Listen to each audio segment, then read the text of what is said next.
Good morning, my friends. Good morning, good morning. Thank you for being here.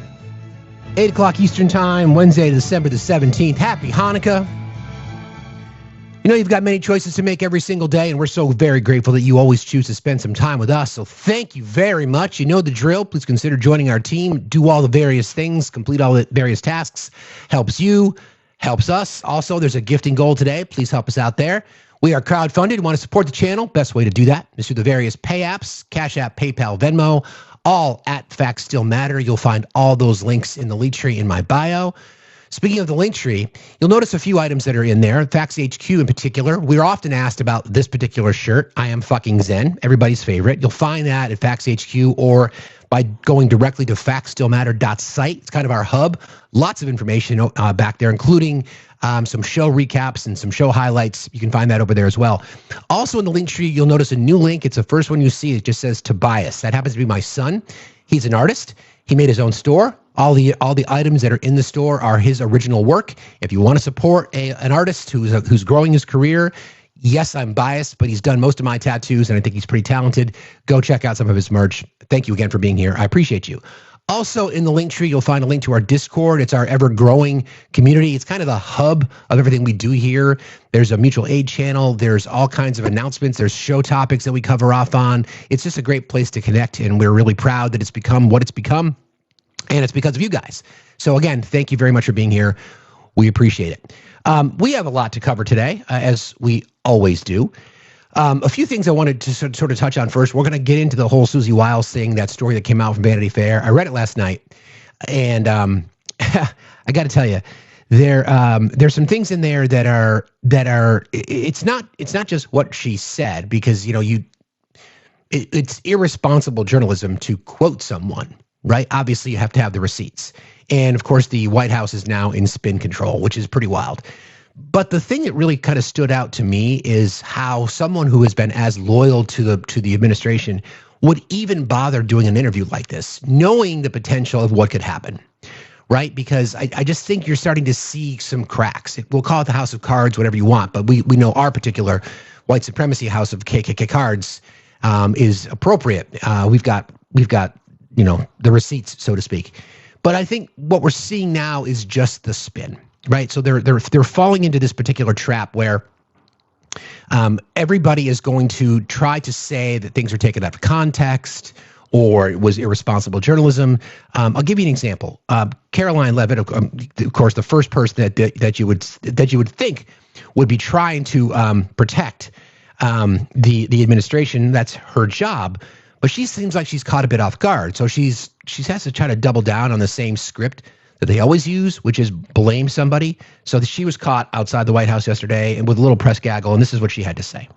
Another example of disingenuous reporting, where you have a reporter who took the chief of staff's words wildly out of context, did not include the context those conversations were had within.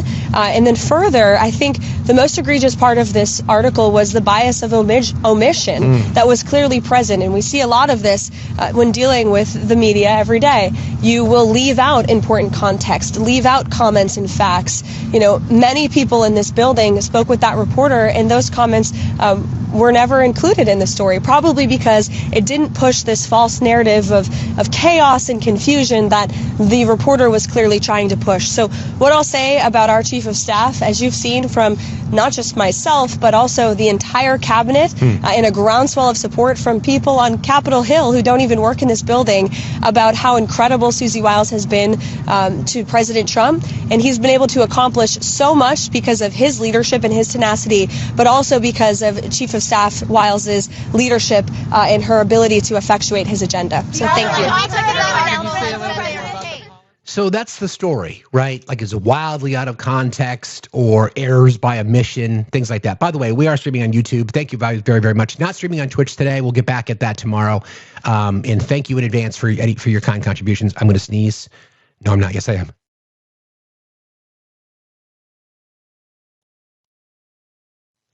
Excuse me. Sorry about that. So that's kind of the strategy now, right? Of course, they're going to try to thank you. We're going to try to find a way to discredit the journalists. Again, thank you guys. Why would you sit down with someone who is going to cover the White House. You don't just quote someone. You just can't affix a quote to someone and expect it to go away. There's no way you would do that. So this is the only thing that the White House can do. I don't think it's a coincidence that there is an Oval Office address that's scheduled for tonight. So I put on my political strategy hat for this, right? So obviously we're going to get into the BLS jobs numbers because that's worse than people even talk about. There's things in here that I didn't even see the first time I looked at it that makes it even worse. We've got the expectation is that the CPI, the inflation numbers, come out tomorrow. That's not expected to be really good either as inflation continues to go up, even though people want to tell you that it's a hoax. So this is a strategy. And I think you got the kickoff party last week when the president was speaking at Mount Pocono and all the bullshit that he said about affordability this, affordability that. The Epstein files are scheduled to be released based on the Epstein Transparency Act signed into law. That happens on Friday. You've got all this kerfuffling regarding the schmurder in the Caribbean. You've got polling that is upside down. That the president's polling numbers are some of the lowest in history. You've got Republicans in the House and the Senate pushing back on the horrible things he said about Rob Reiner and then doubled down on it. You've got Indiana, a tried and true red bastion for conservatives and Republicans, voting down, overwhelmingly so, voting down their gerrymandered map. Right?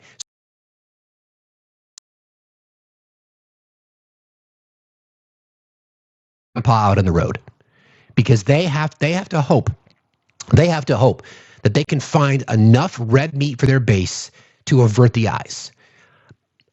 Don't watch it, friends. Don't watch the address tonight. We'll cover it for you. I mean, that's up to you. I mean, obviously people have other things to do, especially if you're celebrating Hanukkah. And we'll do a little tribute to Hanukkah before the end of the show today. But I don't understand why. Well, I do understand. This is all they have left. There's not much else they can do other than try to change the subject, so to speak. Which is why the president has been very aggressive in his pitch on True Social. I'm going to read you a few because these are well, yeah. I'm going to read you a few of these because a lot of them are just, it's the same sort of hateful double down rhetoric with lies and untruths and misdirections that he knows he's in trouble. Well, I don't know if he knows he's in trouble because he's not exactly the brightest bulb on the tree. And by the way, somebody commented yesterday that we're a political news show, right? We're a societal news show. We cover lots of things, but it's a political news show, but apparently I'm not allowed to talk about the president of the United States when we talk about U.S. politics. Okay, so there's a few of these, and I backed by popular demand. My fellow Americans, I'll be giving an address to the nation tonight, live from the White House, 9 p.m. Eastern. I look forward to seeing you then. It's been a great year for our country, and the best is yet to come. President Donald J. Trump. So again, the timing is not a coincidence, right? The CPI numbers are expected to come out tomorrow. They're expected to be bad, just like the job numbers were. I mean, we're talking historically bad. We've lost jobs 3 of the last 6 months. That hasn't happened in 15 years, I think, non-COVID. It's just crazy how bad they are. All sectors. So that's expected to happen tomorrow. Again, like I discussed, all the other strategy, all the Republicans on the Hill pushing back. You've got people that he's always been able to rely on that are pushing back. You've got incompetence in his cabinet. You got Pete Hegseth doing his shit. You've got the Epstein files going to be released on Friday. You've got Kristi Noem lying in front of Congress, being caught, like literally caught in the act. All these kinds of things. So the only thing they have left is to put, like I said, Peepaw on the road. And I think the test drive was last week in Mount Pocono. He couldn't stay on script. He came up with his bullshit, all of his racist dog whistles, and all of his other crap, all those kinds of things. That's all they have left. That's it. That's all they've got left. And it's political dynasty, so to speak, crumble. The House of Cards is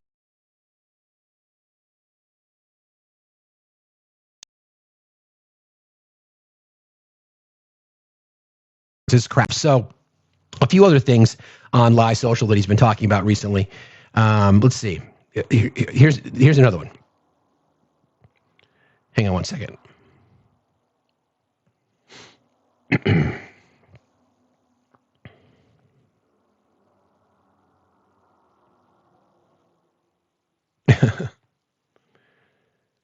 give me 1 second, guys.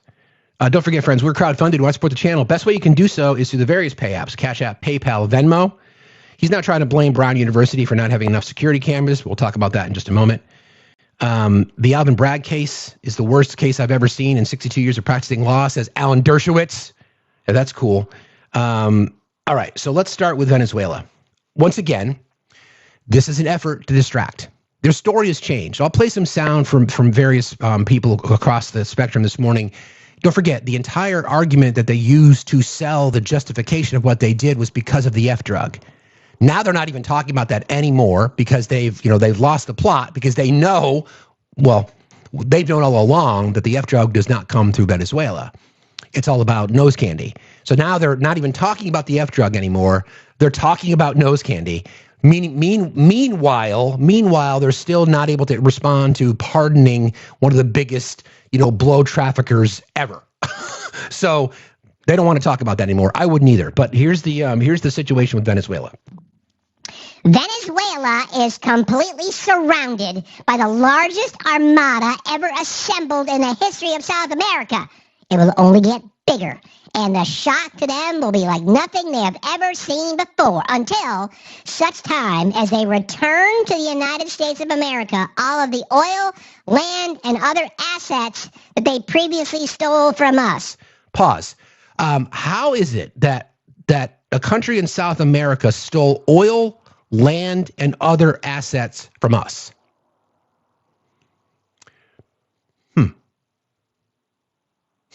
So the strategy behind that is to tell your base, your less than well-read base, I'm being kind, that Venezuela somehow stole oil, land, and other assets. Okay. The illegitimate Maduro regime is using oil from these stolen oil fields to finance themselves, drug terrorism, human trafficking, murder, and kidnapping. For the theft of our assets and many other reasons, including terrorism, drug smuggling, and human trafficking, the Venezuelan regime has been designated a foreign terrorist organization. Therefore, today, I am ordering a total and complete blockade of all sanctioned oil tankers going into and out of Venezuela. The illegal aliens and criminals that the Maduro regime has sent into the United States during the weak and inept Biden administration are being returned to Venezuela at a rapid pace. America will not allow criminal terrorists or other countries to rob, threaten, or harm our nation, and likewise will not allow a hostile regime to take our oil, our land, or any other assets, all of which must be returned to the United States immediately. Thank you for your attention to this matter, Donald J. Trump. It's almost like it's like somebody borrowed your weed eater or stole it. I want it back. What the fuck is he even talking about? And as a reminder, the things that the Trump administration on their way out the door did to Venezuelan asylees and refugees, but that's just something they don't want to talk about. I don't even know what the fuck. I don't even know how. I speak Trump pretty well, but I don't even know what the fuck it's that he's talking about. Like literally, what was stolen? Until such a time as they return what? They return the oil. They return the land. What? This is an attempt to justify regime change, okay? This is an attempt to distract his followers, to try to avert the eyes off of the news that surrounds them every single day. What the fuck is he even talking about? But apparently I'm not supposed to talk about the president of the United States considering we do a political show. But that's fine. Yeah, nothing to see here. Again, I don't know what the fuck it is that he's talking about. But I guess we'll find out more tonight. Okay. All right, here's a little bit more. Numbers recently released show that tariffs have reduced the trade deficit of the United States by more than half. Even though that's not true at all, but thanks. This is larger than anyone, except me, projected, and will only get stronger in the near future. Everybody should pray that the United States Supreme Court has the wisdom and genius to allow tariffs to guard our national security and our financial freedom. There are evil, America-hating forces against us. We cannot let them prevail. Thank you for your attention to this matter. Make America great again. Again, we went through this exercise yesterday. All estimates, so the president's claim about $18 trillion in tariff revenue. Yes, tariffs, not just the investments, even though they're not even close to that. Tariffs, that was the claim he made, $18 trillion. By all estimates, a conservative number would be $300 billion in received receipts from tariffs. You know, the tax paid on the American taxpayer. No, the deficit has actually gone up. So no, not only have we not reduced it by half, but the deficit has gone up. So it doesn't matter when we talk about these things to our friends on the right, because they're going to just believe what the president says anyway. They will find some talking head somewhere. They'll find Scott Bessent's quotes, or they'll find somebody on Fox or Newsmax or whatever else, and they'll just choose to believe it. That's okay. Let them. I have no problem with that. Just let them do their thing. And then the last one I read to you this morning is, this one's interesting. Is that the one?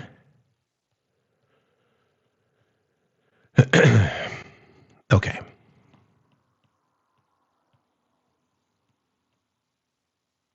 All right, sorry. Can anyone believe that the Unselect Committee of Political Hacks and Thugs illegally and criminally deleted and destroyed all information having to do with their investigation into January 6th? The reason they did this is because it all came out my way. I was proven innocent, and they were proven to be liars and cheats. They must be held accountable and pay a very steep price. All right. So a couple things. First of all, they must be held accountable and pay a very steep price in all caps. They have been using this argument that the J6 committee has deleted all their records. It's certainly not true at all, because in fact, there was an entire website of all the archives. I think it's still available today. Hold on a second. I should look this up before.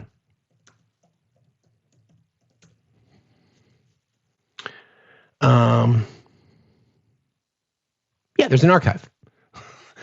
It's got everything. It's got everything. It's got the video records. It's all the interview statements. It's public information. So I don't know why you would make something. Well, I know why, because he doesn't think that his base will bother to look. And that's been proven true. This is all public information. These are congressional records. You don't just get to delete them. And first of all, they say they would delete the evidence. Well, if they would delete the evidence, then it wouldn't be evidence. So I hate to say this to you, MAGA, and I know there's many of you here today. Thanks for showing up. I appreciate the engagement. Thank you so much. We are still accepting applications for the thruple, so please be advised. They're telling you these things because they know you're not very bright, and you will just allow that to be true. Case in point, I was doing some work last night, late night, and I was just scrolling through the TikTok streets, just finding something to listen to. And as we often see, there's a panel of 9 or 10 people, and then there's 12 people in the chat, and they're all sharing the information from the president, like it's the truth. President Trump told me this. President Trump told me that. Meanwhile, people will request, and I'll hear somebody say, "Well, that's just not true. We have the data. Oh, the data's fake news," and then they'll kick them from the live. Let them do that, friends. Doesn't matter. Just let them do it. It doesn't matter. Like we've talked about many, many times. We don't need them to participate in democracy. If they're so frustrated and so angry, then they can just stay home. We don't need them. What we need are more people showing up to vote. More people being involved.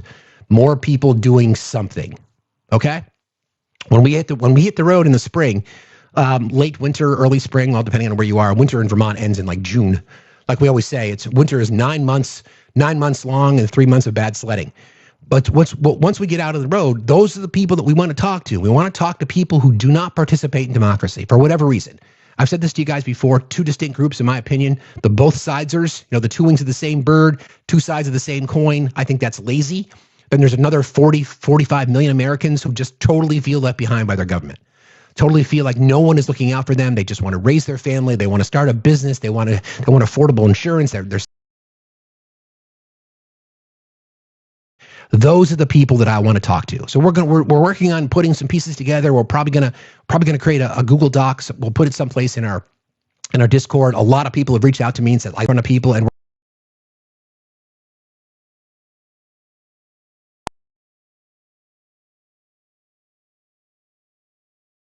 more about it. Long story short, there's enough people who are not participating in democracy who truly want a solution, and I'm going to help deliver that message. There's a bunch of other groups that I've been speaking to as well, so we'll put this together. I appreciate that. All right. Why would we vote? Why would we vote for Democrats more than Americans? Okay, No Town. Good for you. Do you need some attention? Is that why you put it in all caps? Cool. No problem. We'll let the chat give you some attention. There you go. All right. So we'll get into the whole Susie Wiles thing in just a moment, because I think there's a lot to unpack there, because there are things that she said in her interview and some of the, between the lines stuff that points directly to, shocker, Project 2025, and the fact that the white supremacy House of Cards is in full meltdown mode as the walls are crumbling around them. I'm going to play a little bit of sound because we're still dealing with the repercussions of the second strike. Pete Hegseth and Marco Rubio were doing the rounds, and I think what I'm starting to notice is that there are people.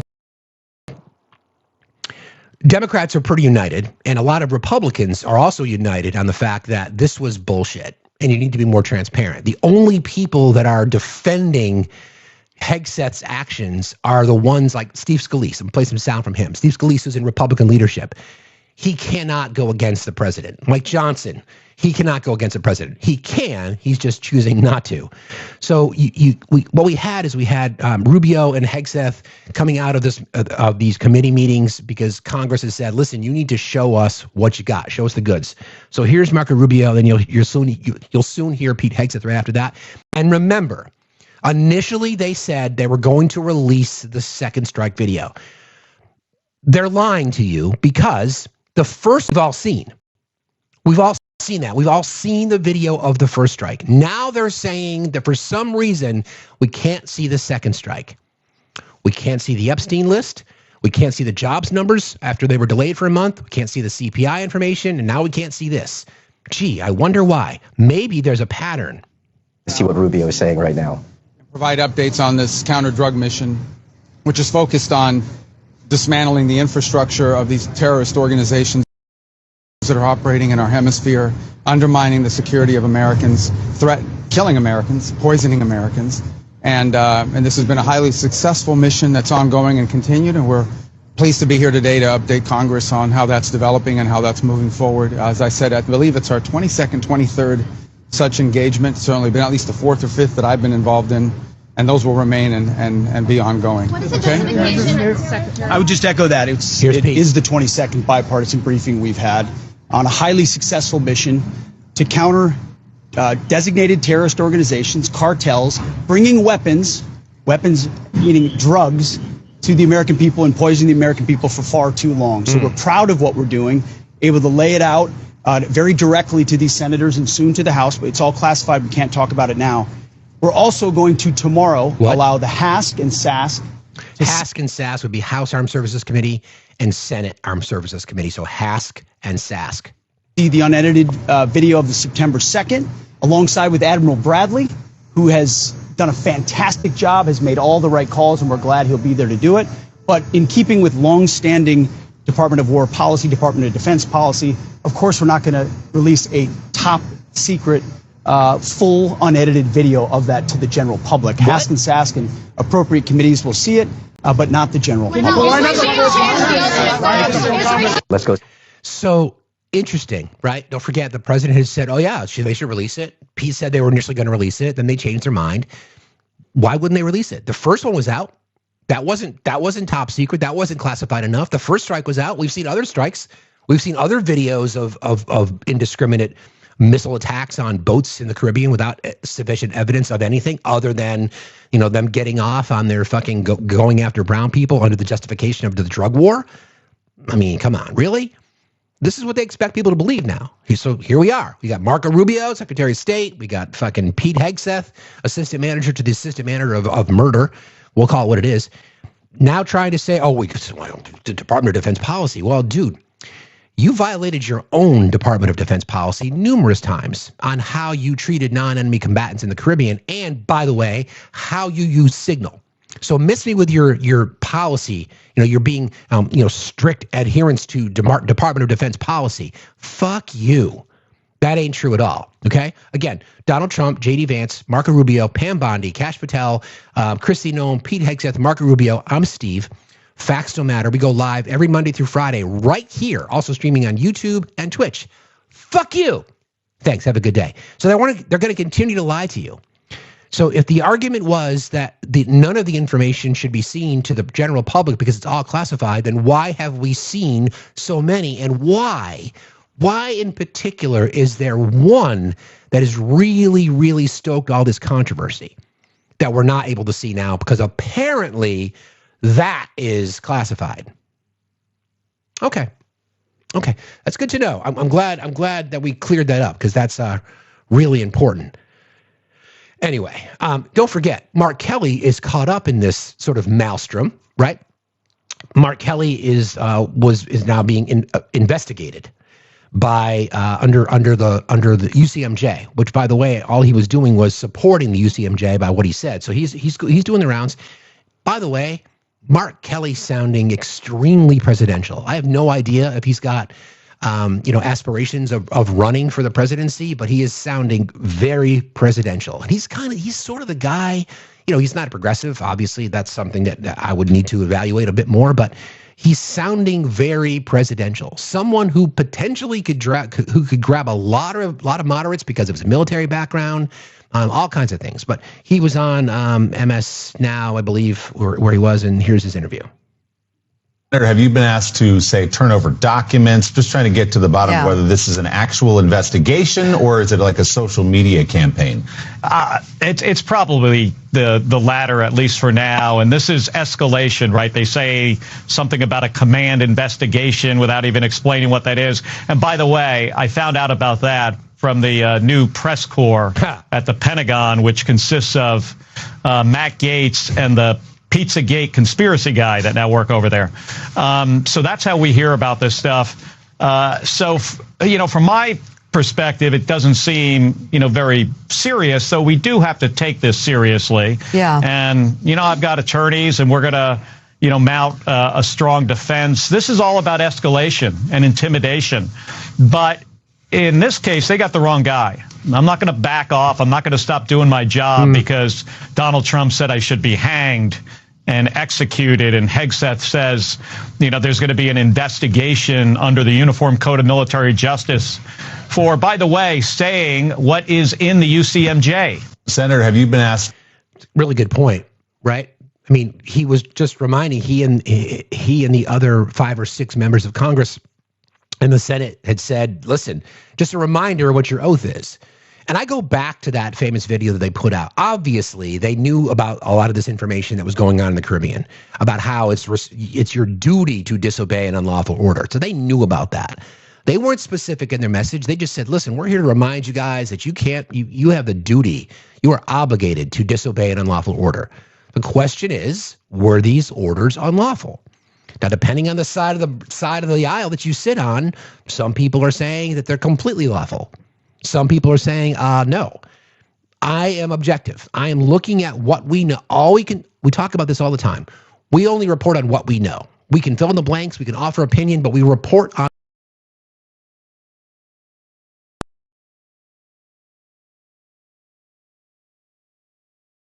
But we report on multiple times, 22, 23 times now, right? This particular vessel on September 2nd, one of the early engagements that that we've experienced through this process, right? The boat was attacked. It was damaged so much so that 9 of the 11 people lost their lives. According to them, there were 11 people on board. The boat capsized. It flipped over. That boat was rendered incapacitated. 2 people were swimming to the boat. 2 people were clinging to the boat. 2 people were standing on the boat. In some estimates, they were waving their T-shirts or whatever else that might be. And then that boat was hit again. Under the Department of Defense rules, laws, under the U.S. law and other international law, and under the Geneva Convention, what happened with that double tap would violate all those laws. So that's what we know. That's what they have told us. They're trying to justify it by saying, well, a burning boat that was capsized, floating in the fucking Caribbean Ocean, water over the head of the people clinging to the side of the boat, those 2 people discharged from the boat are suddenly or can remain in the fight. That's what they want you to believe. That's why when we talk about this, I don't talk about this in terms of war crimes. As that they are a terrorist organization doesn't mean that they are. It just doesn't. And by the way, our friends on the right are trying to say you guys weren't up in arms when the Somali pirates were taken out. It's because they took an American vessel. They held an American citizen captive. That's justification. I don't support it at all, but there's your justification. Would you have rather they just taken him? That was an American citizen. Captain Phillips, by the way, was living in Vermont at the time. Okay? That was a piracy situation. The ship was captured. An American citizen was held prisoner by pirates. If that's your justification, then there's your justification. Explain to me how, again, we know that ship was not headed towards American waters. In that hearing with Admiral Bradley, that ship was going to Suriname. Suriname is not on the way to the U.S. So this is where they find themselves now. And now the only thing they can do, the only thing they have left to do is to say, we're not going to release the information of this second strike to the American public because they don't want the American public to see it. That's how bad it is. They don't want the American public to see it. That's how bad the Epstein files are. They don't want the American public to see it. That's how bad the job numbers were. That's why they delayed as long as they could. That's why they don't want people to know what the CPI rates are because it's that bad. This is what you do. So instead, you just lie. You just lie your way through it. You throw out words like affordability. You throw out saying it's a hoax, that the Epstein files is a hoax, that we're justified, that the left wants to defend narco-terrorists. This is what you do. Made up words. Consumer Price Index, CPI. Made up words. Fake. Affordability. By the way, I don't know if you know this, but our president, just a few days ago, apparently made up another word that I didn't know about. Really happened because the caravans, the name I think I came up with, maybe not, but the caravans are very small. In fact, so he claims that he came up with the word caravan. I did a little bit of research, and the first time we can find the word caravan was around the late 1580s. So here it is again. Really happened because the caravans, the name I think I came up with, maybe not, but the caravans are very small. In fact, yeah, there's that. So long story short, they have but no choice to try to get Peepaw out on the road. So the first dipping of the toe was last week in Mount Pocono, right? And that failed miserably. But that's all they've got left. You again, just to recap, you've got Kristi Noem and her just flat out fucking lying to Congress right in front of the American people. By the way, where has Kristi been since then? She's been quiet. This podcast that was on last week, I want to thank TJ and John for that. We talked about that. We ranked them as to who might be out the door first. And you guys know me, I kind of go back and forth depending on the day, but it seems like she's going to go first. I mean, I think it's neck and neck between her and Kash Patel, quite frankly.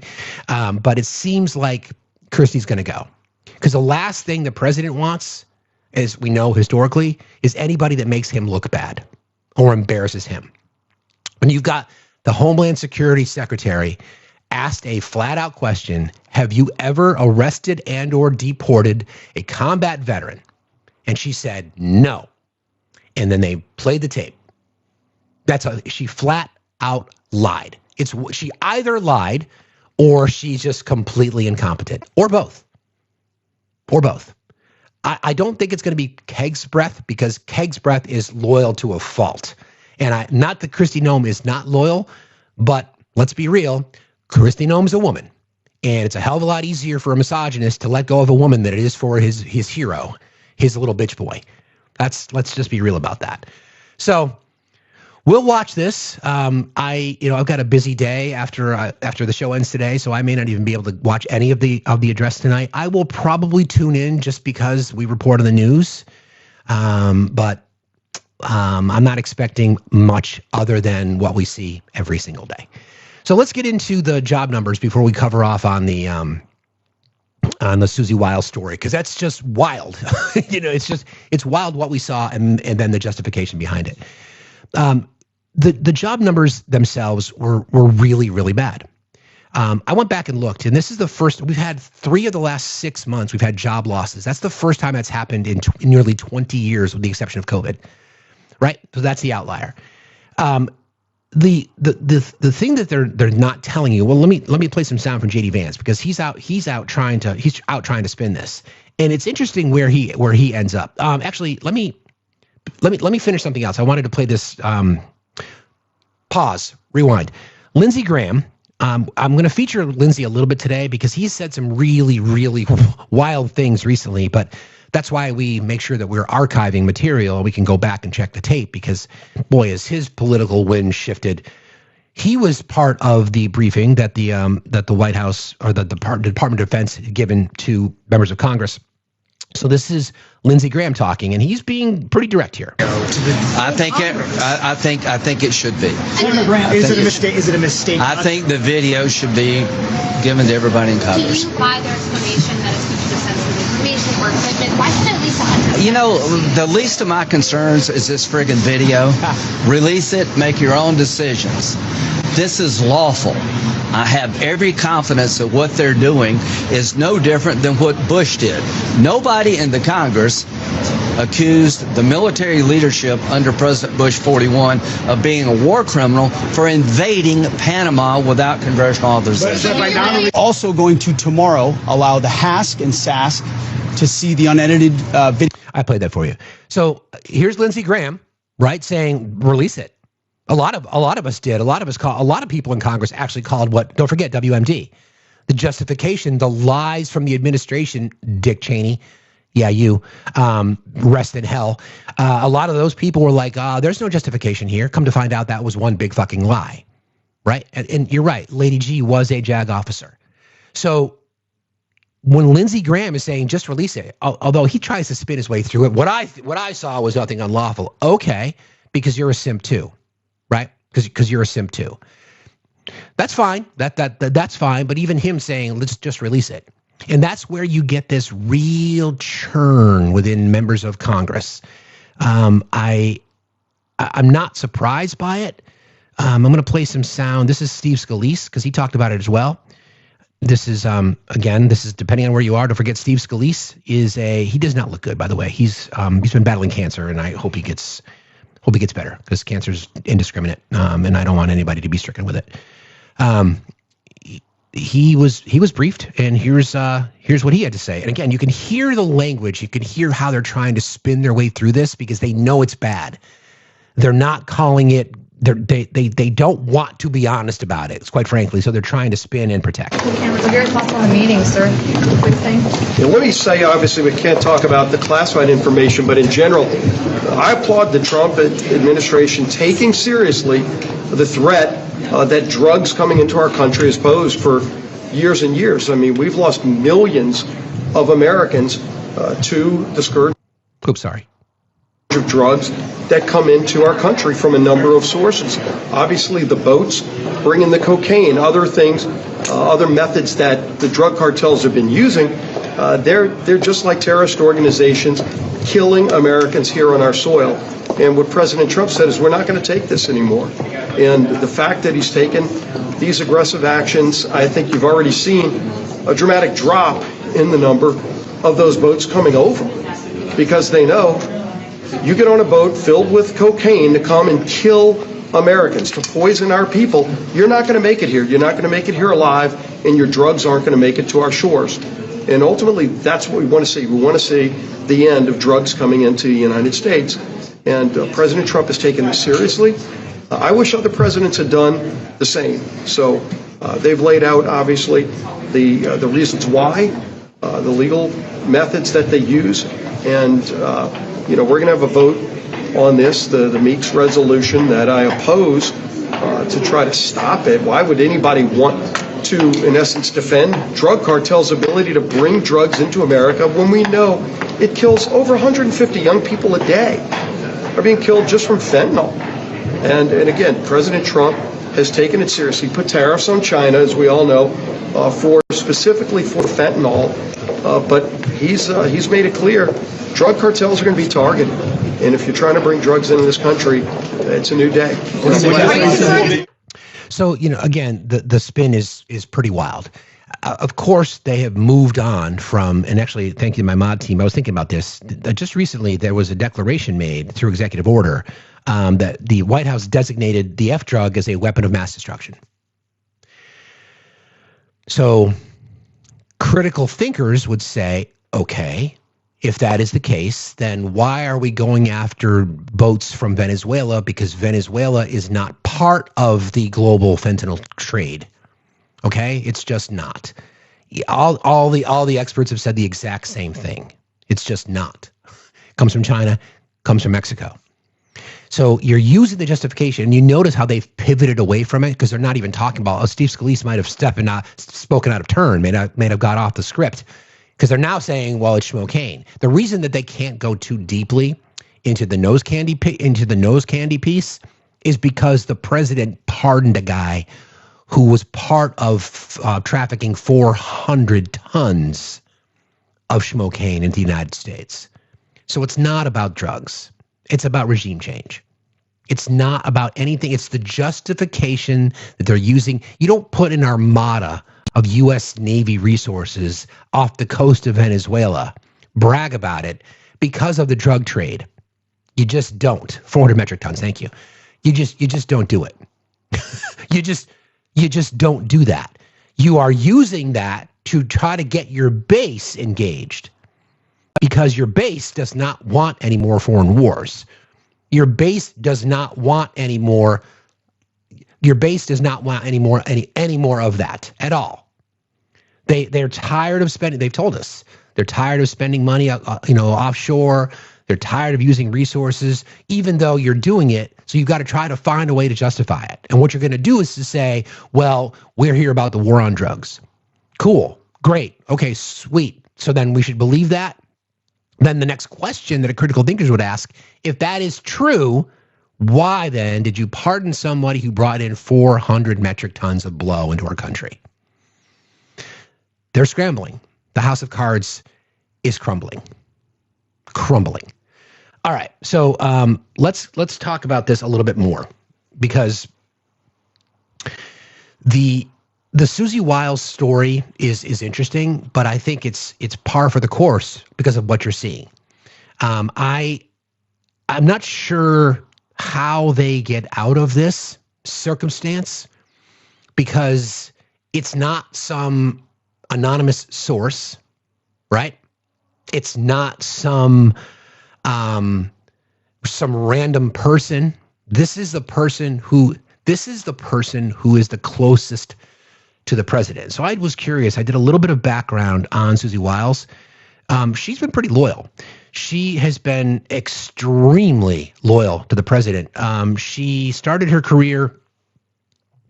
She got a bachelor's degree from the University of Maryland, College Park, liberal indoctrination factory. She began her political work in the late 1970s. This is from her Wikipedia page.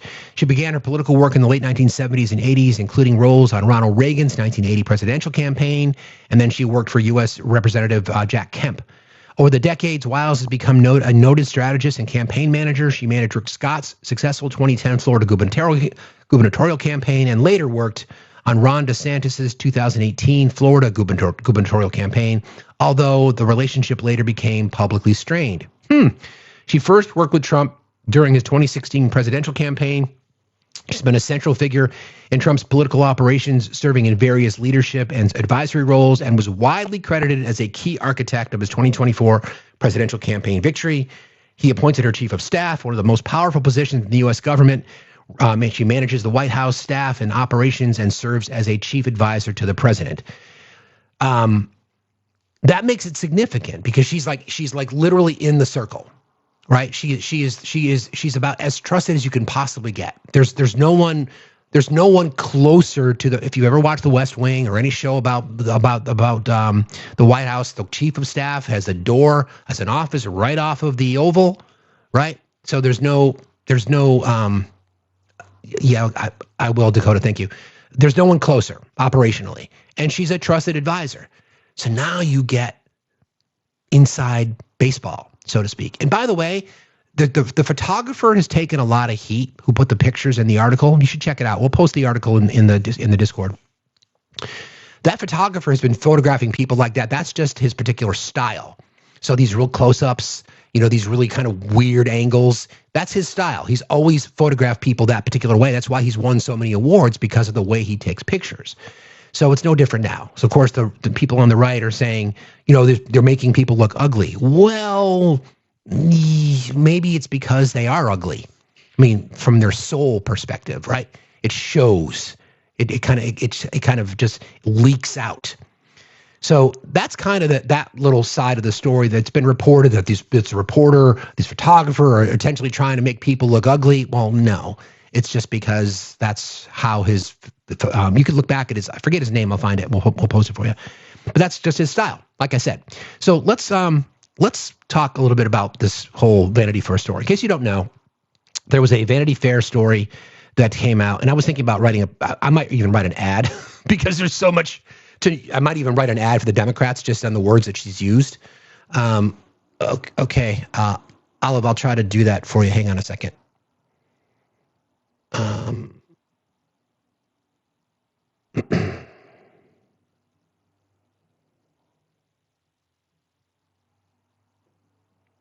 Remind me, and I'll do that at some point. I may not be able to do it this morning, but I apologize. Anyway, so the Vanity Fair piece, as we talked about, it profiles Susie Wiles.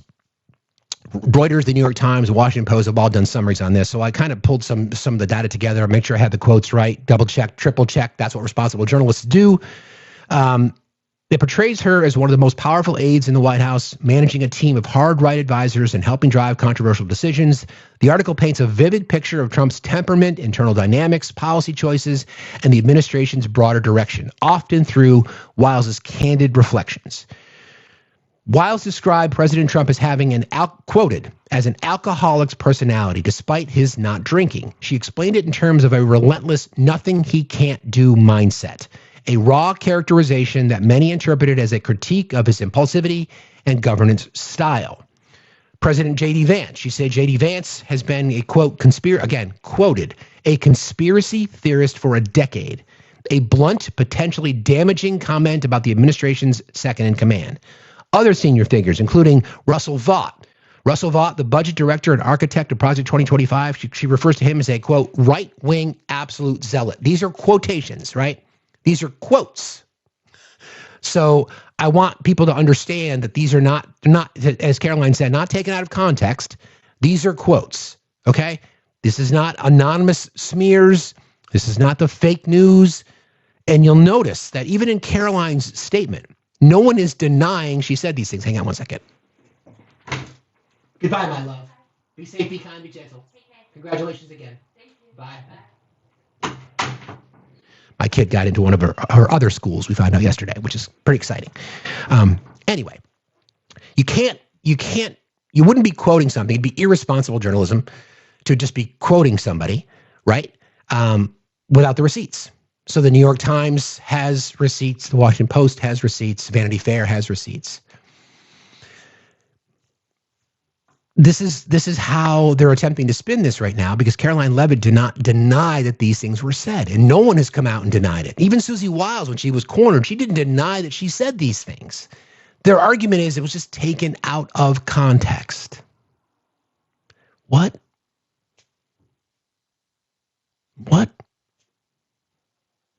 So J.D. Vance, conspiracy theorist, Russell Vaught, a right-wing zealot. Reports from other outlets indicate that she also made sharp observations about influential figures like Elon Musk, describing him off the record as a, quote, an avowed ketamine user and an odd duck.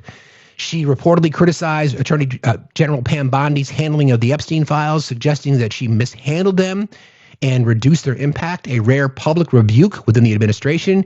Wiles acknowledged instances where she urged the president not to pardon all January 6 rioters, indicating internal debate and her own reservations about some decisions. Beyond personal descriptions, Wiles' remarks illustrated concerns about the administration's governing style, conveying that many major decisions are made impulsively or without traditional checks, and that Trump's worldview centers on personal will rather than institutional norms. That part right there, to me, says a lot. We talked about the difference between Trump 2.0 and Trump 1.0. In Trump 1.0, there were some adults in the room. So there were some people that were pushing back saying, sir, you can't do this stuff. You can't do this. You can't do this. You can't do this. So much so that many resigned. There were more people in the administration that were just like, this is crazy. When you now surround yourself with loyalists, and yes, I would put Susie Wiles as a loyalist, but she's also knows how the system works, right? She knows how to move the needle, how to gain consensus, all these kinds of things. So the fact that she is admitting publicly that his governing style is that of an alcoholic, right? All over the map, just personal, no control, vindictive, retribution. That puts the administration in a really bad spot because, of course, their rhetoric for years was the weaponization of government against them. There's more. Wiles did push back a bit. This is according to MS Now. She said she called the story a hit piece and suggested it misrepresented her support for Trump, though she did not deny the attributed quotes themselves. That's fine. You can say that it was misrepresented, but you still quoted it. How do you backpedal from saying this about J.D. Vance or saying this about the president? Has an alcoholic's personality, nothing he can't do mindset. How do you walk back from that? Like, listen, part of me, and I am not a conspiracy theorist, part of me said she just wanted to get this shit off her chest. And she was like, this is crazy. Like, I want to have a career. I want to have something to do after this administration. So she just said these things because it's been on her mind. And she recognizes that she sees it every single day. She knows about the infighting. She knows about, Scott Bessent and others like kind of going at it, so to speak. I think she wants out. I do think she wants out. Yes. So you can't walk it back. There's been no denials from her that she said these things, right? Even remember when Pete Hegseth was he was cornered in that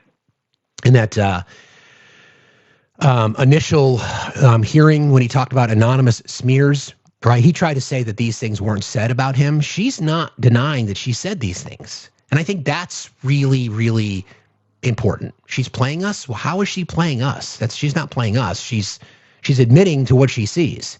Now, people can call it a distraction. They can call it whatever the fuck they want. We're just reporting on the news. Again, how do you walk back saying that J.D. Vance is a conspiracy theorist for a decade, a blunt, potentially damaging comment about the administration's second in command?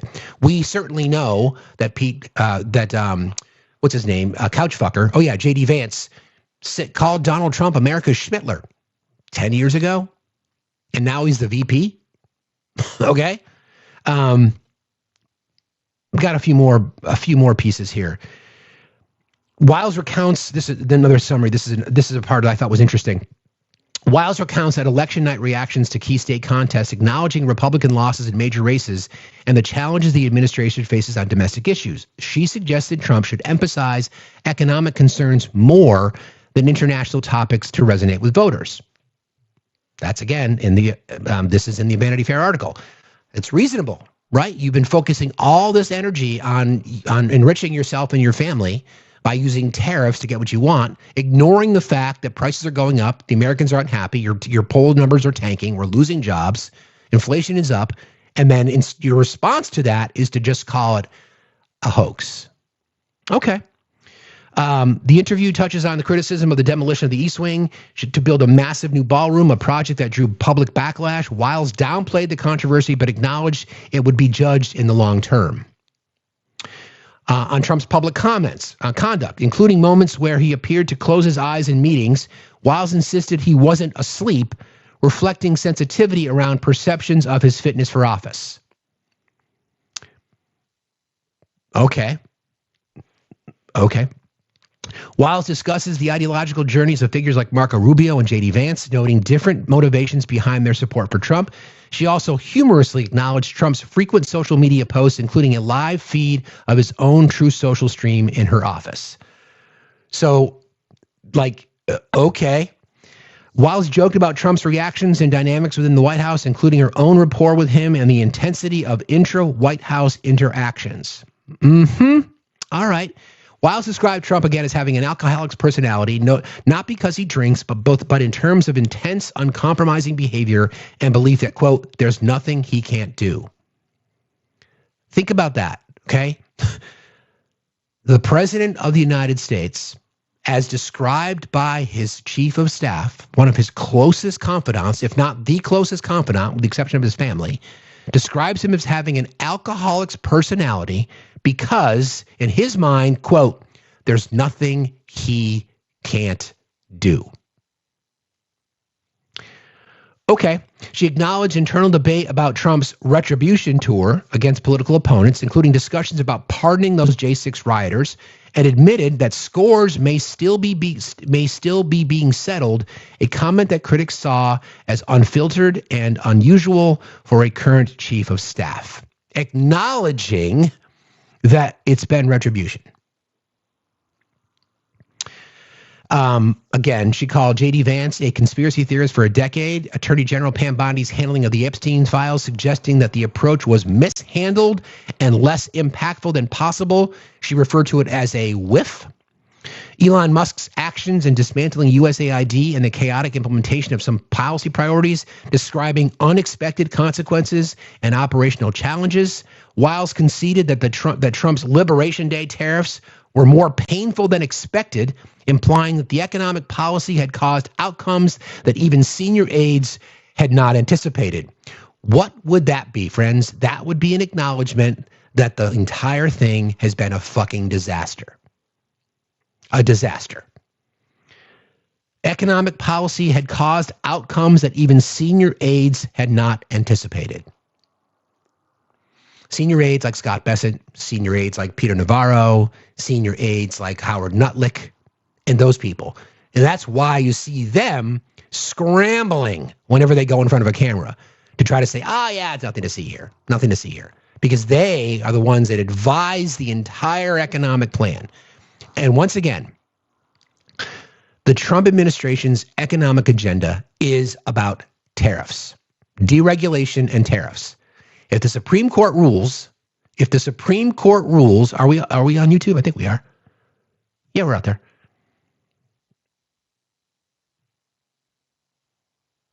Hang on. If the Supreme Court rules that the president overstepped, right, and is violating IEPA, then where is what do they do next? Thank you, Sam. What do we do next? If their entire tariff strategy, of which they've been lying, of course, saying that $18 trillion has been brought in by tariffs, we know that that's a fucking lie. Conservative estimates have it around $300 billion in tariff revenues. Right? You don't generate half of the GDP of our country in 10 months. Actually, in less than 10 months, because Liberation Day was April 1st. So what's that? 6 months, 7 months. You don't generate $18 trillion in proceeds in 7 months. Hold on. Got to do the puzzle piece. There we go. You don't do that in 7 months. You just don't. So again, it's another fucking lie. But without this economic strategy that's not working, what do you do? The answer is you don't do anything and you watch what happens as we're seeing it in real time. So they acknowledged, members of the cabinet, the advisors, saying, this is not what we expected. And instead of admitting that they were wrong, they're just going to lie to the American people and tell the American people that it's a fantasy. Okay, that's fine. She pushed back against certain conspiracy narratives circulating within Trump's orbit, for example, stating that there was no evidence that Bill Clinton had visited Jeffries Island, directly contradicting claims that President Trump has repeated numerous times. Wiles' remarks overall painted a picture of internal disagreement, tension, and friction. This is reported by Reuters, with frank back-and-forth discussions over strategy, policy, and messaging rarely revealed by senior aides in real time. After the publication, Wiles strongly denied that she made certain statements, for example, the one about Elon Musk, and labeled the article a disingenuously framed hit piece, though others in the White House defended her loyalty and leadership. What I find interesting is she's not denying the statements. She's saying, well, the one about Elon, that he's a ketamine freak and he's an odd duck, that's the only one that you're questioning? Not that you call the president, he behaves like an alcoholic? Okay.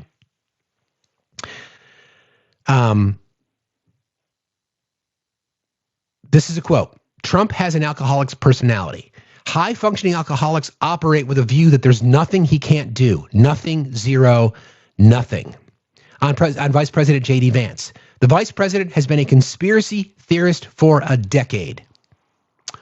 Okay. On OMB Director Russ Vought, Russell Vought is a right-wing absolute zealot. Okay. On Elon, he's an avowed ketamine user, an odd duck, and he sleeps in a sleeping bag in the EOB, the Executive Office Building, in the daytime. Wiles later disputed this attribution. A recording was reportedly played for the journalist, and it was published as part of the profile. Again, journalistic integrity, right? Who do you want to believe? You want to believe an administration that's built by a bunch of fucking liars? Or do you want to trust the journalist who put this stuff on the record and is quoted by and is quoting the person who was interviewed? In this case, it was Susie Wiles. Okay. There are some other direct quotes as well. These are attributed to remarks from Wiles in the interview that were widely cited news coverage through not directly pulled from the published text above. They reflect that Vanity Fair reported and what others quoted. On the Justice Department retribution, this is from New York Magazine. Wiles said she unsuccessfully tried to convince Trump not to pardon all J6 rioters and that some prosecutions were more about score settling than justice. This suggests internal debate over how far the administration should go in pardoning those convicted in the J6 Capitol attack. So she was the adult in the room saying, you can't do this. There are people here who we're not going to be able to defend our support for law enforcement or the rule of law or whatever that might be if you're going to defend people who were convicted of beating up cops, not bothering to look at their previous criminal records before their convictions or what's happened to them since, right? Interesting. On Attorney General Pam Bondi's handling of the Epstein files. Pam Bondi completely whiffed on her Epstein files rollout. Wiles, as reported by multiple outlets, summarized the interview. On monitoring Trump's social media, Wiles said she keeps a monitor in her office showing Trump's True Social posts. I read that and I'm like, that reminds me of the fucking baby monitor. You put your toddler in their room and you have the baby monitor. And you wait for the sound to know how to respond. So she's literally watching his social media feed in real time. I remember when my oldest, Tobias, again, you can find the link to his merch store in the link tree in my bio. He's an artist. And he's selling some cool merch, and go check it out. When he talked really early, really early. He was probably, 18 months old. And the monitor was in his nursery. And we used to refer to milk as a baba. And I remember sitting on the couch. I think I was watching a baseball game. And I hear through the monitor, Daddy, Baba. And I'm thinking, all right, he's figured out the monitor is two-way. So we're screwed. That kind of what that reminds you of. When I read that, that's what that reminded me of. She's literally has to monitor what he is saying on True Social so they can prepare to respond to it. Like, what? Okay. On On the Epstein files, quote, Trump is in the file. He's on the manifest. He's not in the file doing anything awful. That's the quote. Wiles acknowledged that Trump appears in the Epstein flight records, but insisted nothing in the files shows wrongdoing. Okay, so then release it then, right? The president was wrong about that. Wiles bluntly stated that Trump was incorrect in claiming without evidence that Bill Clinton visited Jeffrey's Island, a widely circulated conspiracy narrative. So MAGA, who are you going to believe? See, this is part of the division. This is why the House is fucking crumbling. So who are you going to believe, right? Did I just see a comment? It's interesting. She doesn't know shit about what's in the files. Okay. Okay. All right. This comment in particular contradicts the conspiracy theory promoted by some in Trump's political circle and serve as an internal challenge to misinformation coming from the White House itself. The president and others making these claims about Bill Clinton and Larry Summers. Once again, those of us on the left, even people in the MAGA circles are like, we don't give a fuck who's in the fucking files. Just release everything. Just release it. And Susie Wiles is sitting here saying, well, he's in the files. He's on the manifest. We know he's on the flight log. That's the flight log. And then in her response, which means she's seen this information, that he's not doing anything awful. Okay, guess we'll see. Again, I think Pam Bondi completely whiffed on appreciating quote, I think Pam Bondi completely whiffed on appreciating that was the very targeted group that cared about this. Wiles criticized the former AG's rollout of the Epstein files to conservative influencers, saying it failed to deliver what the audience expected and led to political disappointment. This is a rare public senior aide critique of how a key controversy was mishandled by a major figure in this administration. Okay. On the retribution process and prosecutions, we have a loose agreement, quote, we have a loose agreement that the score settling will end before the first 90 days are over. Wiles said she originally tried to curb Trump's focus on vengeance against political enemies. Quote, I don't think he's on a retribution tour. When there's an opportunity, he will go for it. Okay. She acknowledged that Trump may pursue actions that look like retribution, for example, legal actions against figures like Letitia James, and didn't dissuade him from at least some of them. The phraseology suggests internal debates over whether political prosecutions are being driven by justice or by personal grievance, a theme that critics outside the administration have seized on. We can look at the Letitia James case as a perfect example, right? They can't indict because there's no evidence. 3 separate times. I've been trying to research this, but it's extremely rare that you don't get a grand jury indictment. Like extremely rare. And when you do get a grand jury indictment, it's like, don't quote me on this, but it's well above 95% for convictions. That's how bad it is. So that doesn't tell you that is entirely retribution. Then I don't know what is. So that's just another example. All right. On messaging to voters, given voters' anxiety about, this is another quote, given voters' anxiety about the cost of living, more talks about the domestic economy and less about Saudi Arabia is probably called for. Gee, you think? Wiles suggested Trump should not pivot messaging away from international affairs to kitchen table economic issues. Wiles suggested Trump should pivot messaging away from international affairs to kitchen table economic issues.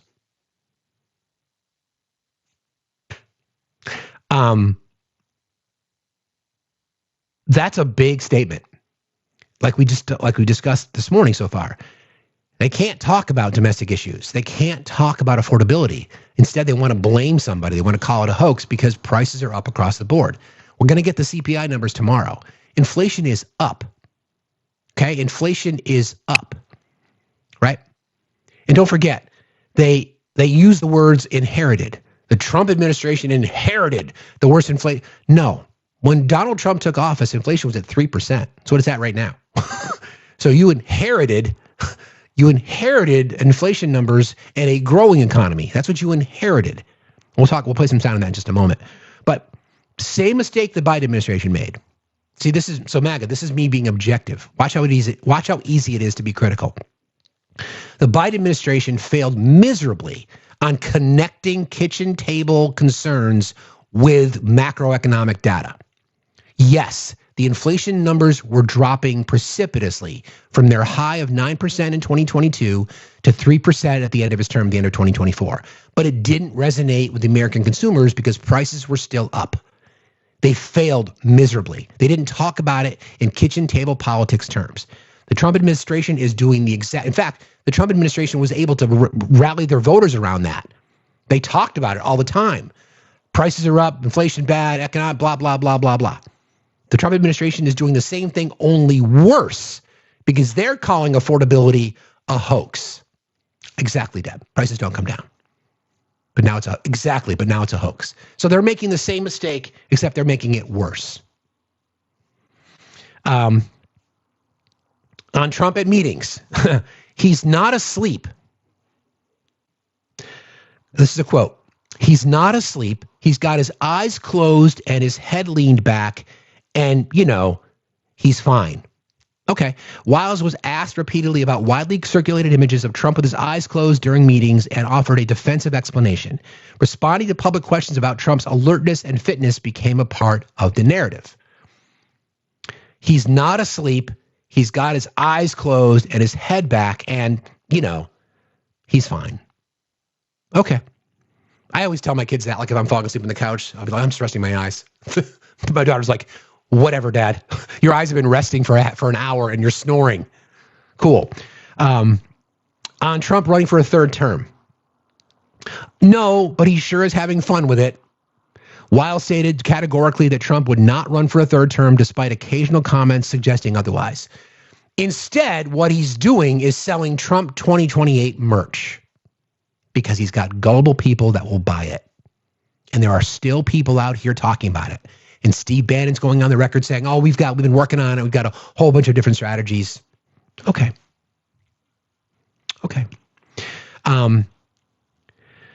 Discussing retribution versus governance and admitting that actions might appear personal or vindictive, it stands out as both candid and atypical for an aide still in office.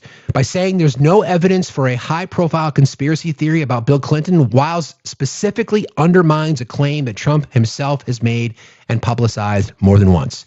Calling a senior official's approach to the Epstein rollout as a whiff, in a way suggests it failed politically, reads as a sharp on-the-record critique. And then advising a shift in strategic focus, suggesting Trump should focus more on domestic economic messaging, implies that the administration's prior strategy might have been misaligned with voter priorities. You think? Okay, so that's kind of like the summary. I've got more on that. Lawrence O'Donnell did a great breakdown on this last night. So I'm going to play a little bit of sound. I'll take a quick break. I'll be right back. This is Lawrence O'Donnell. To talk on TV about the murders of my friends Rob Reiner and his wife Michelle, and I couldn't talk about anything else on TV. And so Ali Velshi stepped in and allowed me to turn off the news of the world for a day. I might have something to say at some point about the wonderful experiences I had at Rob and Michelle's home, which is now a crime scene. But right now, I still don't have the mental or emotional clarity to form even a single sentence about that. Of course, Donald Trump was eager to say something about Rob, and what Donald Trump put in writing shocked even some Trump supporters. It will be the thing historians find to reach their conclusive verdicts on the depths of Donald Trump's depravity, Donald Trump's perversion, Donald Trump's poisonous, hate-fueled life. I will not and cannot read Donald Trump's deranged words about Rob. Most of you already know what he said. Republican Congressman Don Bacon had this reaction to what Donald Trump said about Rob Reiner. I'd expect to hear something like this from a drunk guy at a bar, not the President of the United States. Can the president be presidential? Imagine being able... Commercials. Good timing to come back, though. No, he cannot. Donald Trump has never had a presidential moment and never will. Donald Trump doesn't know what it means to be presidential. And drunk guy at a bar is how Donald Trump's current White House chief of staff described him in a series of interviews with Chris Whipple, who literally wrote the book about White House chiefs of staff titled The Gatekeepers. The drunk guy at the bar who doesn't drink. Susie Wiles is Donald Trump's 5th White House chief of staff. He went through 4 of them in his first 4 years in the White House. Donald Trump's first White House chief of staff lasted 6 months. Susie Wiles has outlasted Reince Priebus, Donald Trump's first White House chief of staff, but that does not make her better than any of the other Trump White House chiefs of staff, including the one who ended up getting indicted for his work in the White House in Georgia and Arizona. The Vice President of the United States, James David Vance, explained to Chris Whipple why Susie Wiles is the worst White House chief of staff ever. Quote, there is this idea that people have that I think was very common in the first administration, that their objective was to control the president or influence the president or even manipulate the president because they had to in order to serve the national interest. Susie just takes the diametrically opposite viewpoint, which is that she's a facilitator, that the American people have elected Donald Trump and that her job is to actually facilitate his vision and to make his vision come to life. That is a perfect description of why Susie Wiles is the worst White House chief of staff ever. The other 4 Trump White House chiefs of staff are the other 4 worst White House chiefs of staff in history. But they all, the other ones, to varying degrees, at some point, tried to steer Donald Trump away from some of his worst instincts. Donald Trump's second term in the White House is far more cruel and inhumane than anything Donald Trump did in his first 4 years in the White House. And according to J.D. Vance, we have Susie Wiles to thank for that because she does not believe she should, quote, serve the national interest. She believes her job is to make Donald Trump's deeply perverse vision come to life every day. And she is choosing to do that for someone who she says has an alcoholic's personality. Susie Wiles' breathtaking incompetence has been on display every day of the Trump administration, but she goes to a new level of incompetence in statements that she made to Chris Whipple on tape that she cannot now refute and are the most harmful things ever said publicly about a president by that president's White House chief of staff. Here is Susie Wiles explaining how Donald Trump has matured. Remember, she's trying to compliment him now. She's explaining how a 79-year-old man is now behaving better than he did at 74. She said, I've not seen him throw anything. I've not seen him scream. I didn't see that really horrible behavior that people talk about and that I actually experienced years ago. So there she is, ascribing horrible behavior to Donald Trump. So take note of that, right? We've seen what he's doing now. When he calls a female reporter quiet piggy, or when he tells another female reporter, "Are you stupid?" or the egregious and horrible things that he has said recently. Now, he may not be throwing ketchup like he once was, right? But the things that he said about Rob Reiner and his wife Michelle and all of the other stuff, again, that may not be ketchup throwing up against the wall, but if this is behaving better, holy fuck. That she has seen. Imagine being so dim that you think you can say something like that to a reporter who's taking notes and recording what you're saying. Yeah. And he's going to publish it. Yeah. She said, Trump has an alcoholic's personality. He operates with a view that there's nothing he can't do, nothing, zero, nothing. And Susie Wiles believes her job is to encourage that alcoholic personality, enable that alcoholic personality. She never mentions laws to Donald Trump that he might be violating. Donald Trump famously doesn't drink, so he doesn't have booze to use as an excuse for his madness. And today, Donald Trump defended Susie Wild's description of him as an alcoholic personality. He told the New York Post, no, she meant that I don't drink alcohol. So everybody knows that. But I've often said that if I did, I'd have a very good chance of being an alcoholic. I have said that many times about myself. I do. It's a very possessive personality. I just want to pause briefly. I understand the damage that alcoholism and people's struggles with that particular disease. I'm not gonna ignore the fact that that is real. We are only reporting on what we know and the comparisons that Susie Wiles has made, because her father, Pat Summerall, was a known alcoholic, was an absolute known alcoholic. So I grew up around them as well, and I understand what it is that she's referring here. I do not want to diminish in any way a person's struggle with alcoholism. I just want to make that clear. Donald Trump is constantly mixing up words as he approaches his 80th birthday in apparent neurological decline. And this time, he seemed to confuse the words possessive and addictive. He told the Post, I've said that many times about myself. I'm fortunate I'm not a drinker. If I did, I could very well, because I've said that. What's the word? Not possessive, possessive and addictive type personality. Oh, I've said it many times before. That is Donald Trump's pathetic attempt to do damage control on that description of his alcoholic's personality.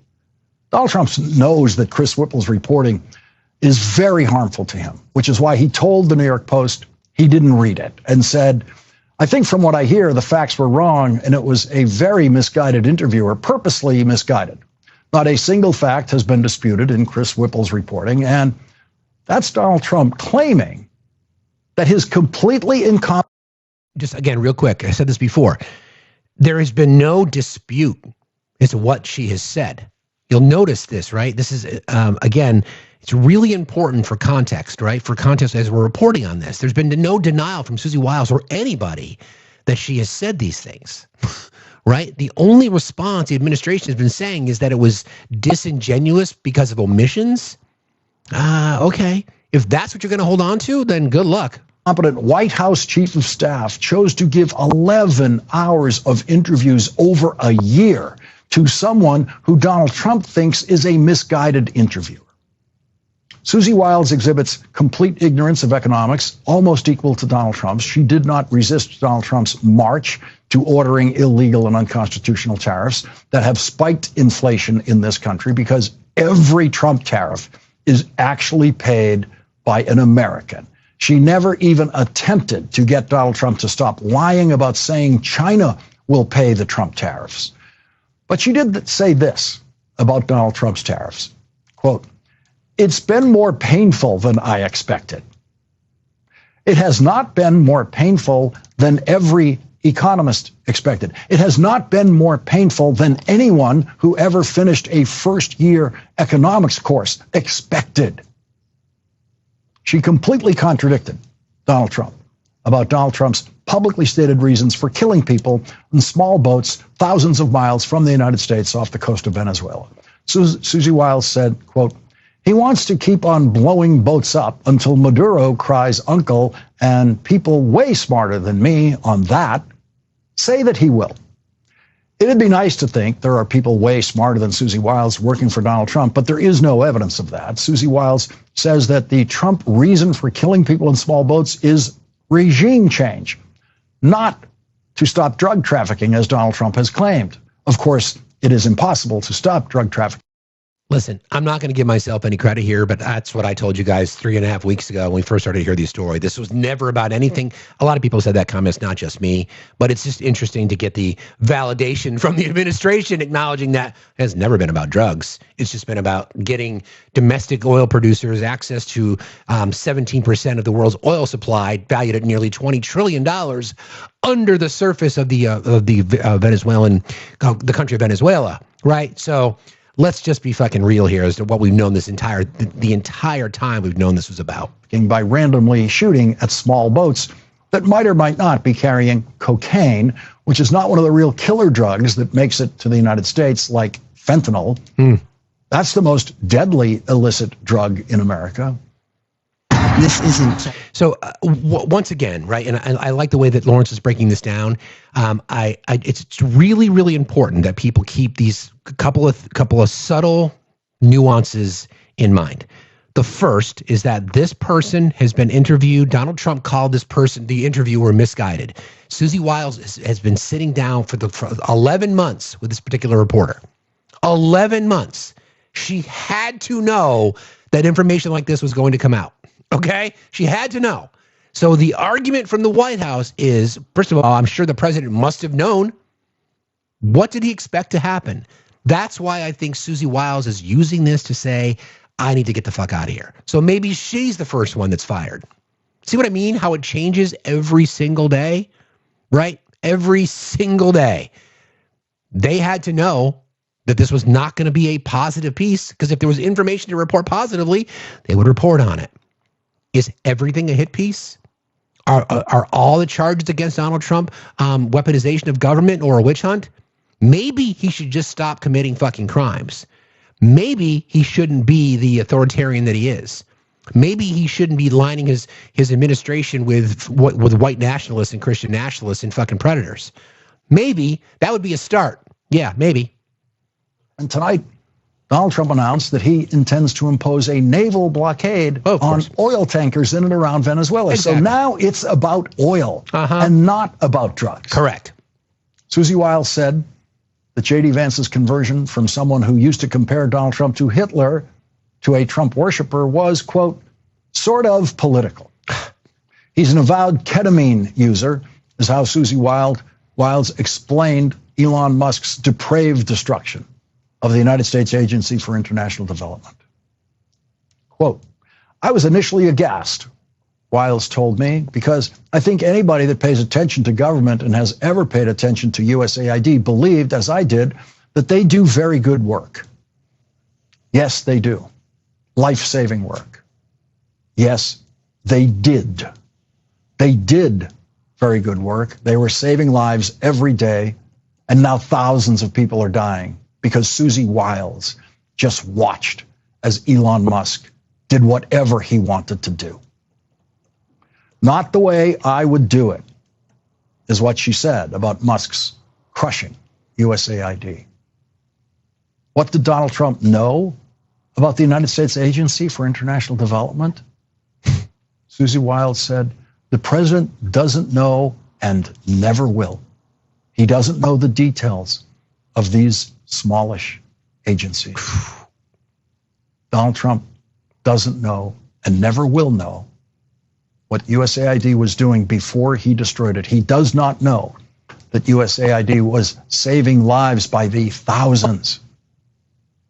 Bill Gates described what Elon Musk did to USAID as the world's richest man killing the world's poorest children, and Susie Wiles helped Elon Musk in, as Bill Gates put it, killing the world's poorest children. One unnamed former Republican White House chief of staff told Chris Whipple, I find that immoral. Immoral. Just real quick, the reason I'm doing these pauses is it kind of helps with our YouTube. We've discussed this before, and I know you guys are the smartest chat on TikTok, and I know you get this. USAID and the aid that we provide for nations around the world, whether it be water, education, food, shelter, medicine, vaccines, that's intended to expand what's referred to as soft power. It gives the United States diplomatic advantages. It gives us deferences when it comes to trade deals and negotiations, things like that. USAID and parts of USAID were investigating Elon Musk. In particular, there was one big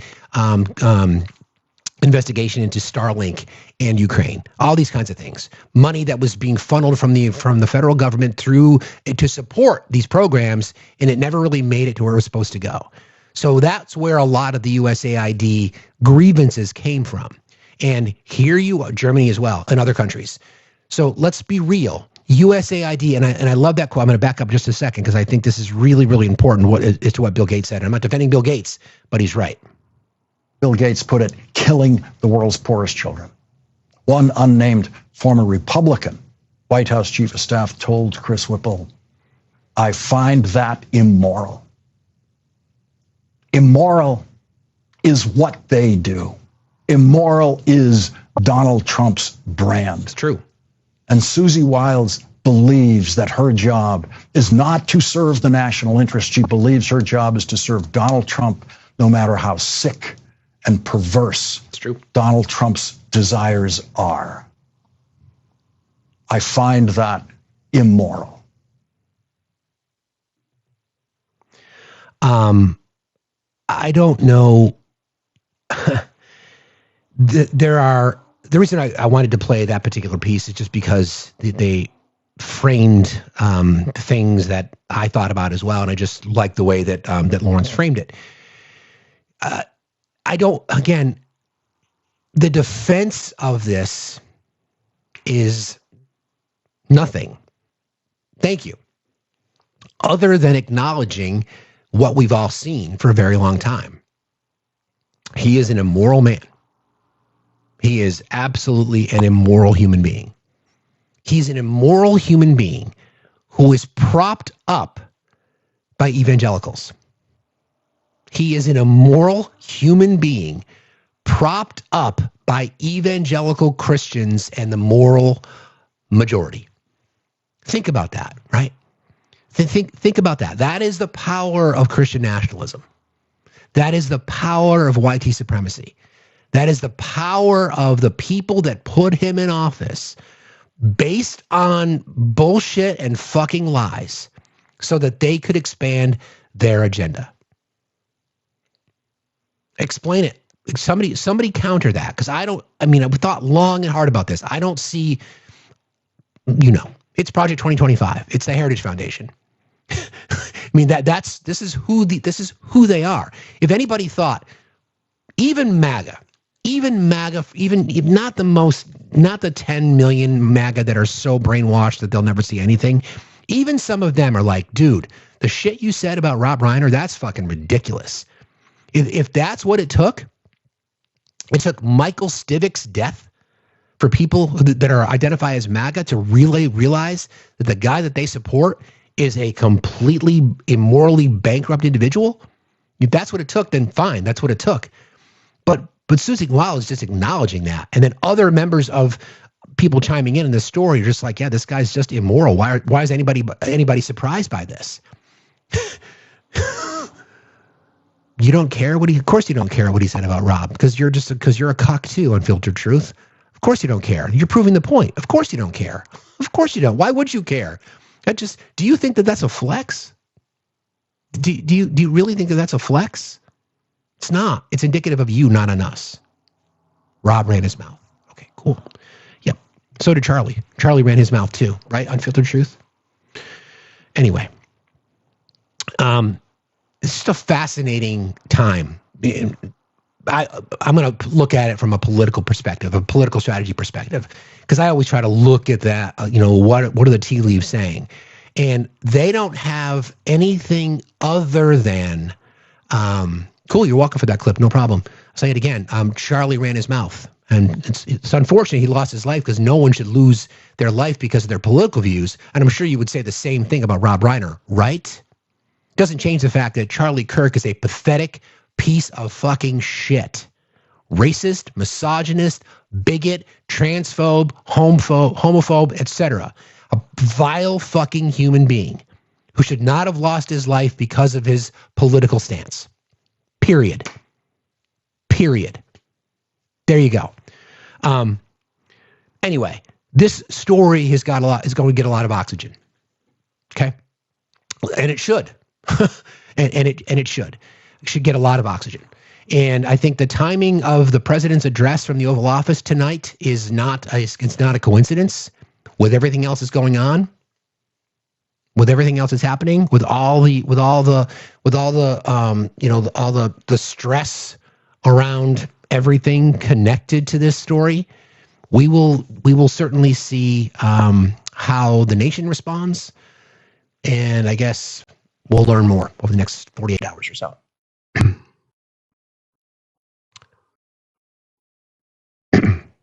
Curved one, are you there?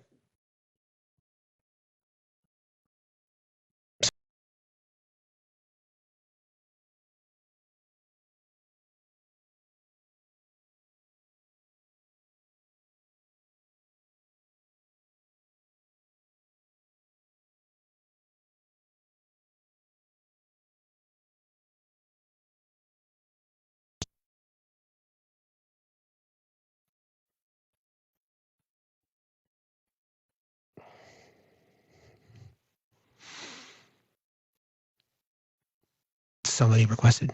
I guess not.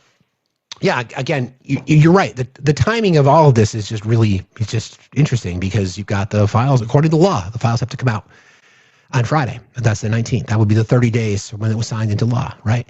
Also, the CPI. Hello? Hello there. Hello. Can you hear me? Change your mind? I can, yes. Yeah, I wanted to talk about, I don't like that you said white supremacists of the White House. Isn't that like a bad thing to say about our nation? I think we should still love our nation, no? It's sadly true, though.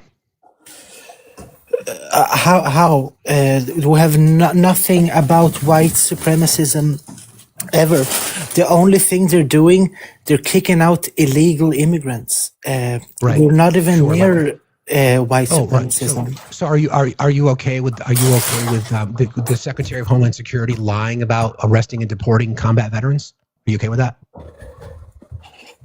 No. What do you mean?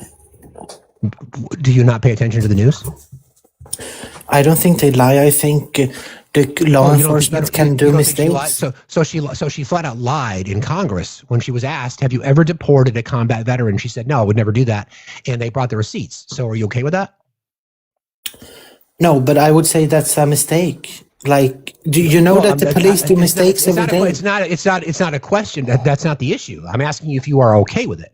Yes or no? Yes, I'm okay with mistakes being done. Nobody's perfect. So you're okay with combat veterans who took an oath to our Constitution being deported? I'm a realist, dude. I know that mistakes can be done. You're also a fucking idiot. Get the hell out of here. I'm totally fine with mistakes happening. Totally fine. Nothing to see here. Nothing to see here. It's fine. Jose, how are you today? Good morning, sir. Isn't it kind of like Semitic to be talking about Rob Reiner the way they do, but yet they want to stand up and say that they're for Israel or the Jewish nation? I mean, sure. I think it's just inhumane the way that they spoke of him. The people on the right now are trying to just pivot through this thing, saying that it's justified because of something that Rob Reiner had said. I mean, whatever. Lord, it's interesting. Yeah. I tell you, if the Democrats don't hurry up their game, we're looking for another long 3 years. What would you expect the Democrats to do between now and Election Day? Well, once they get in office, I think that they should proceed with hearings, not just for him, but for all the other ones that have been incompetent. Oh yeah, I don't disagree with you on that, sir. Absolutely. I want to see hearings. I want to see all of them dragged in front of Congress literally every single day. And full blast. I mean, don't hold nothing back. Because if it was the other way around, they wouldn't hold back. Of course not.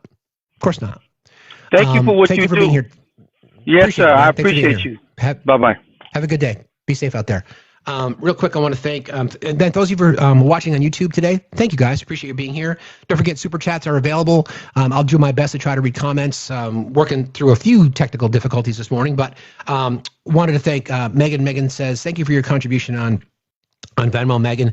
Just wanted to give you a little tip for all that you do. I appreciate all the research and the facts. Happy holidays. Happy holidays to you too, Megan. That's very kind of you. Appreciate that. Also to Beverly. Thank you, Beverly, for your kindness. Thank you for my daily news. You're welcome. Thank you for saying that. And to Michelle. Michelle just gave me the blue hearts. So you guys are awesome. Thank you all very, very much. Don't forget, we are crowdfunded here. You want to support the channel? Best way to do that is by Cash App, PayPal, Venmo, all at Factsstillmatter. If you want to head to the merch store, pick up some items, including this popular item, I Am Fucking Zen. It depends on my day. Right now, meh. Also, while you're over in the link tree, don't forget about joining our Discord. And if you haven't yet completed your daily task, please consider doing so. Continue to like and share. Tapping is clapping, liking is loving, and sharing is caring. Good morning. Good morning, my friend. How are you? I am well. How are you today? I am fantastic. I was talking about, this interview yesterday, and I want to mention something that I don't hear a lot of people talking about. I did a little quick video of it, but one of the things that stuck out to me, listening to Susie talk about him, and when she talks about him having an alcoholic's personality, and that he believes there's nothing he can't do, zero, nothing, right? That means that he walks around, and one of the things that I've been working to do, Steve, is not call him by his name. I have been calling him the President of the United States because it shifts the dynamic of what we're saying. We expect him to be an idiot and an asshole, right? But if I say to you, the President of the United States of America has an alcoholic's personality and lives in an altered state of reality where there's nothing he can't do, nothing, zero. That presents a problem when we talk about foreign relations, when we talk about security, when we talk about, all of those different things, right? The other thing that I want people to understand, so when I was in the military, I had a security clearance that was TSSCI, which is a level higher than top secret. It's sensitive compartmental information. I worked in a SCIF, which is where all those damn documents he took should have been, right? Yeah. What I can tell you is that if you are applying for a security clearance, whether you're in the military or anywhere else, having an addictive personality, having a personality that, and you don't need a substance for it, you are considered a security risk. You will not get a clearance. And I don't think that people are taking this seriously enough because they think every time we say Donald Trump, people think The fucking Apprentice. This is not a reality TV show. This is our country, and people need to start talking about that this is the President of the United States that has these issues and what that means for us nationally and internationally with the things that Susie described. Yeah, that's why I often refer to him as the twice impeached, 4-time indicted, sexually abusing fraudster, convicted felon, name on a list predator, because that person is behind the Resolute desk. Yeah. And so every time I just say, so we do this thing, I'll pull up the headlines of the day, and every headline that says Donald Trump or Trump, I replace it with the President of the United States. It made such a difference when I read what he said about Rob Reiner, and I read it saying, the President of the United States said this, right? It just reframes it. And I wish mainstream media would do that. I agree. And the other thing is, the other part about that is, it will crush his ego. Do you remember, and the whole reason he's convicted, remember when he was doing he fudged his paperwork and he said that his name alone, he figured his name into the value of his property. Remember that? Oh, right. The brand. Yeah, the brand. So what happens when people just stop talking about Trump? What happens when people just stop saying Trump and they just start talking about the President of the United States? Yep. The office of, correct. You're absolutely right. Again, I think because of the tribal nature of American politics, we connect the identity of the individual to the office, which is normal. That's normal reaction. But in this case, because he is so abnormal and immoral, I think that's a great way to approach it. Yeah, the president said this about this particular group of people, or the president called a woman reporter, told her to be quiet, piggy, et cetera, et cetera, et cetera, et cetera. All of those things. And the other thing I think is that because he was for decades upon decades upon decades a celebrity, because we did see him on TV, the public got used to him in a certain way. And you can't undo his brand of who he was and all of that time. So now it's like we have taken this TV personality, right, and associated it with the president. And we have to unhook those things because that is not how the President of the United States behaves. So it was the security clearance part and the name part that I wanted to throw out there, is just so people kind of connect all those dots. I would love for people to just stop talking about his ass. But good to see you, my friend. You, as always, if you guys don't follow Danny, I see you're on your 7th account. Please follow Danny, because first of all, I love you. Are you live today at all? I am live. I'm live at 10:30. We will send folks your way when we're done. I appreciate you very much, Danny. You too. Have a good one. All right. You too. Bye. Such a great point, right? Such a great point. It's the office of the presidency.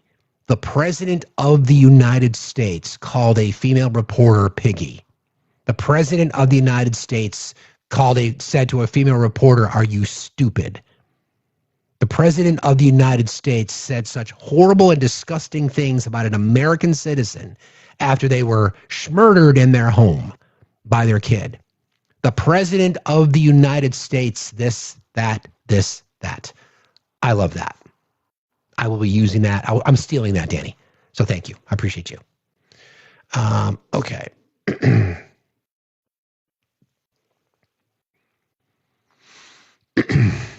Everybody keep tapping, friends. Tapping is clapping, liking is loving, sharing is caring. I think did somebody, hang on one second. I'm going to steal it. I'm stealing it. Okay. Good morning, Almond Pen. How are you today? Good. How are you? Fine, thank you. What's on your mind? Good. So well, first off, I love Danny. I think she's great. But I was a little perturbed by her saying that he hasn't, that Trump has an alcoholic personality. That's what was said by Susie Wiles, his chief of staff. Oh, was it? Oh, okay. It was. Yeah. Because I was like, oh my God, that is so offensive to alcoholics and everything like that. So I just wanted to make sure that well, that was his chief of staff said that's crazy. In the story that came out yesterday in Vanity Fair, that he has an alcoholic's personality and that he can get away with that. He can do whatever he wants. That's what she was referring to. Oh my gosh, that is just so offensive to alcoholics. Because I mean, I don't know if you know what I mean, but alcoholics are struggling with an addiction and a problem, and Trump is unhinged and he's an evil person. So agreed. Yeah. And I made that clear. I was not diminishing people who are struggling with it, because most of us know somebody who has or is currently. Again, the reference was just something that his chief of staff said in this interview. Yeah. Okay. Wait, sorry, I missed that part. So that's okay. It's all good. Okay. All right. Thank you. Thank you for being here. Appreciate it. Have a good day. Thank yeah. So there is the problem that I think that we face now is how the White House is going to respond to all this, and we'll be sure to cover it. Trek Jedi, how are you today? Good, sir. How are you? Fine, thank you. What's on your mind? Good. Real quick question. Just wanted to get your take. So you were talking about Trump calling the journalist piggy and stupid and everything. And I see these press conferences where they're asking legit questions. They're not slanted, and the answers he's given are just batshit crazy. I'm curious when and what would happen if one of these journalists finally just freaking pops off at him and just calls him out. I would love to see that, but I know it'd probably end their career, but I would die on that hill if I was in their spot. I don't know. What's your take on that? It depends on where you're at in your career. Some people have lost their ability to cover the White House. Some people have gone on the record in print publications and have said these kinds of things. Some people have said it in interviews, but calling him out directly, like something like that, like "How dare you call me piggy?" Things like that. I'd love to see it. I really would love to see it, but I can't. I can't speak for somebody else. If it were me, I'd get dragged out, quite frankly. Yeah, me personally, and my education was in journalism. I'm not in that field now, but I hate seeing it, and I would love there are people asking the hard questions, but I just wish they were asking harder and harder questions. There should have been a follow-up on the Rob Reiner question the other day during that press conference. You just gonna just let him spout that off, and then nobody else follows up with that. That's just his comms team kind of ended the interview because I think they were worried about that as well. But it's a fair point. They're afraid for their career. Some of them are probably afraid for their lives. Things like that. So, it's a fair point. It's a fair point. Thanks for jumping in today. I appreciate it. Thanks for being here. Thank you. You got it. Have a good day. Be safe out there. It's fair. And that's why, again, independent journalists are not beholden to anything. I am beholden to you guys and my mods. That's it. Right. He's right. That's part of where, and I've said this before, I don't know if we as citizens of the United States appreciate what freedom of the press is in our First Amendment. We talk about speech, we talk about religion, we talk about assembly and grievance and all those kinds of things. It's almost like the freedom of the press becomes an afterthought. I am a 10 toes down supporter of journalism. I understand how important the press is because we've got historical examples of what happens when the press gets suppressed. We've seen it in autocratic nations. We've seen it across the board. It's incredibly important that we have it. My concern is because of what Trump administration in particular, the first time, and then for the last 10 plus years, thank you, Ronald Reagan, for the Fairness Doctrine, et cetera, the lack of trust, that the perception that you can't trust the press, right? You can. You got to do your diligence. You can't trust everything that comes from the press. We went through this exercise last week about how we are media illiterate in this nation. And if I was Gerald McGrew and I ran the zoo, man, I would have curriculums in every middle school and every high school across the country to teach media literacy.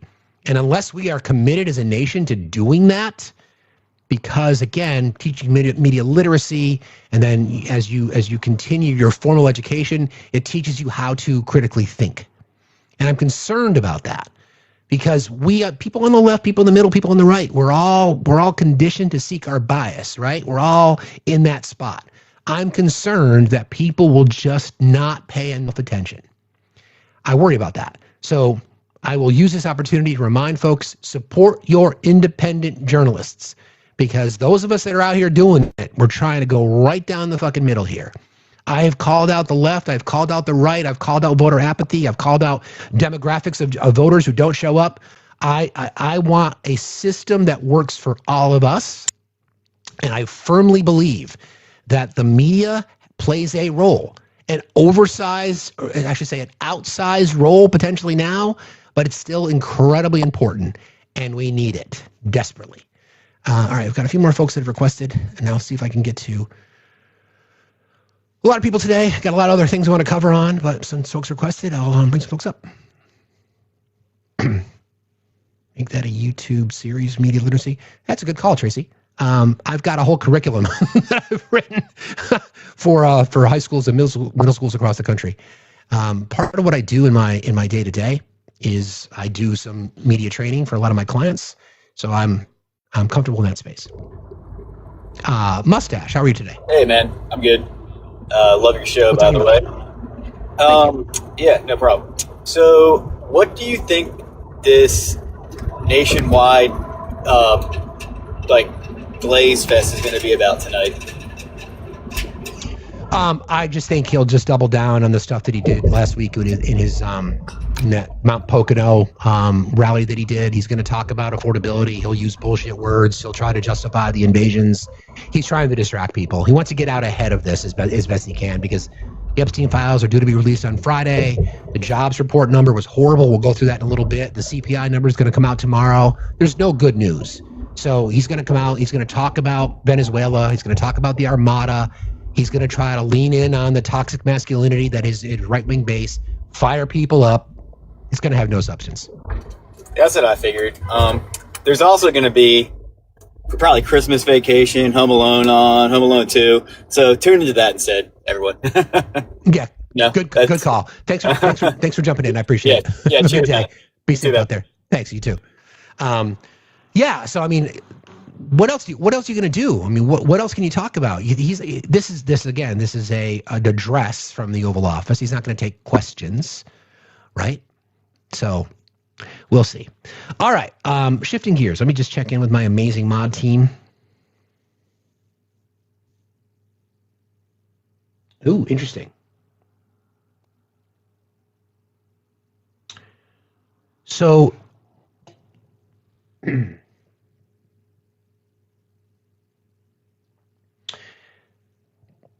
Democrats in the House have introduced another discharge petition, this time to get a 3-year extension on the ACA subsidies. Now, we we've been talking about discharge petitions a lot because it's being pushed by Democrats because Mike Johnson and his team are unwilling to have any legislation. Mike Johnson came out yesterday and said, we are not going to be talking about extending the ACA. There's no Republican healthcare solution. They know it. They're stuck. So Democrats have introduced this discharge petition. We learned as to what that was with the Epstein files. As you recall, a discharge petition can be introduced by anybody. It's typically done from the minority party. What the discharge petition does, if you get 218 signatures, which is one more than half, right? It forces a vote to the floor. So Rep. Grijalva, you'll recall, it took Mike Johnson, 55 days to swear her in. As soon as she was sworn in, she was a 218 signature, and then forced a vote. The Epstein Transparency Act passed by a large margin, a veto-proof margin, all right? Democrats have done it again with the ACA subsidies. Mike Lawler, he is a pretty extreme. He is certainly in the group of people who would be Trump sycophantic, right? He is in a swing district. I think he's on Long Island or in that particular part of New York. So he's probably feeling the pressure. He's the second Republican to sign this discharge petition to force a vote. You need two more. You get two more signatures, it forces a vote. Once you have the appropriate amount of signatures, 218, right? Then the House has 7 days to bring the vote to the floor. So they would have to get it signed pretty damn soon because they're on vacation next week through the end of the year. So, it's just interesting that leadership in the House, it's the dam is breaking, you're right. I was not exactly completely transparent with you guys about my own mental health. This whole situation with the healthcare thing is causing me a lot of anxiety. Because as a small business owner, I am on the ACA. I live in Vermont where our rates are already on the high side compared to national averages. Without the subsidies, my health insurance is going up $1,150 a month. That's the target, right? So that's, $13,000 a year. Has anybody got an extra $13,000 laying around? That's a massive number. I have no choice. I have to cover my kids. I've said this before publicly. My daughter's a 2-time cancer survivor. She gets annual cancer checkups, which requires me to have top end, like gold, platinum level services, right? I can't just snake by with just enough because of the types of things she has to have covered. She's got to get, MRIs and CT scans and blood work, and then there might be additional things I want to do depending on what they may or may not see. So it's causing me tremendous amount of stress. Maybe I'm hiding it well, but I'm the duck on the surface, nice and calm, but underneath the freaking, the legs are paddling like crazy. So I am hoping that cooler heads will prevail, right? I'm really, really hoping cooler heads will prevail because, again, we discussed this before. It's not just on the ACA side. Prices are going up, and this is the most important thing that people don't understand. Premium prices have already been locked in next year.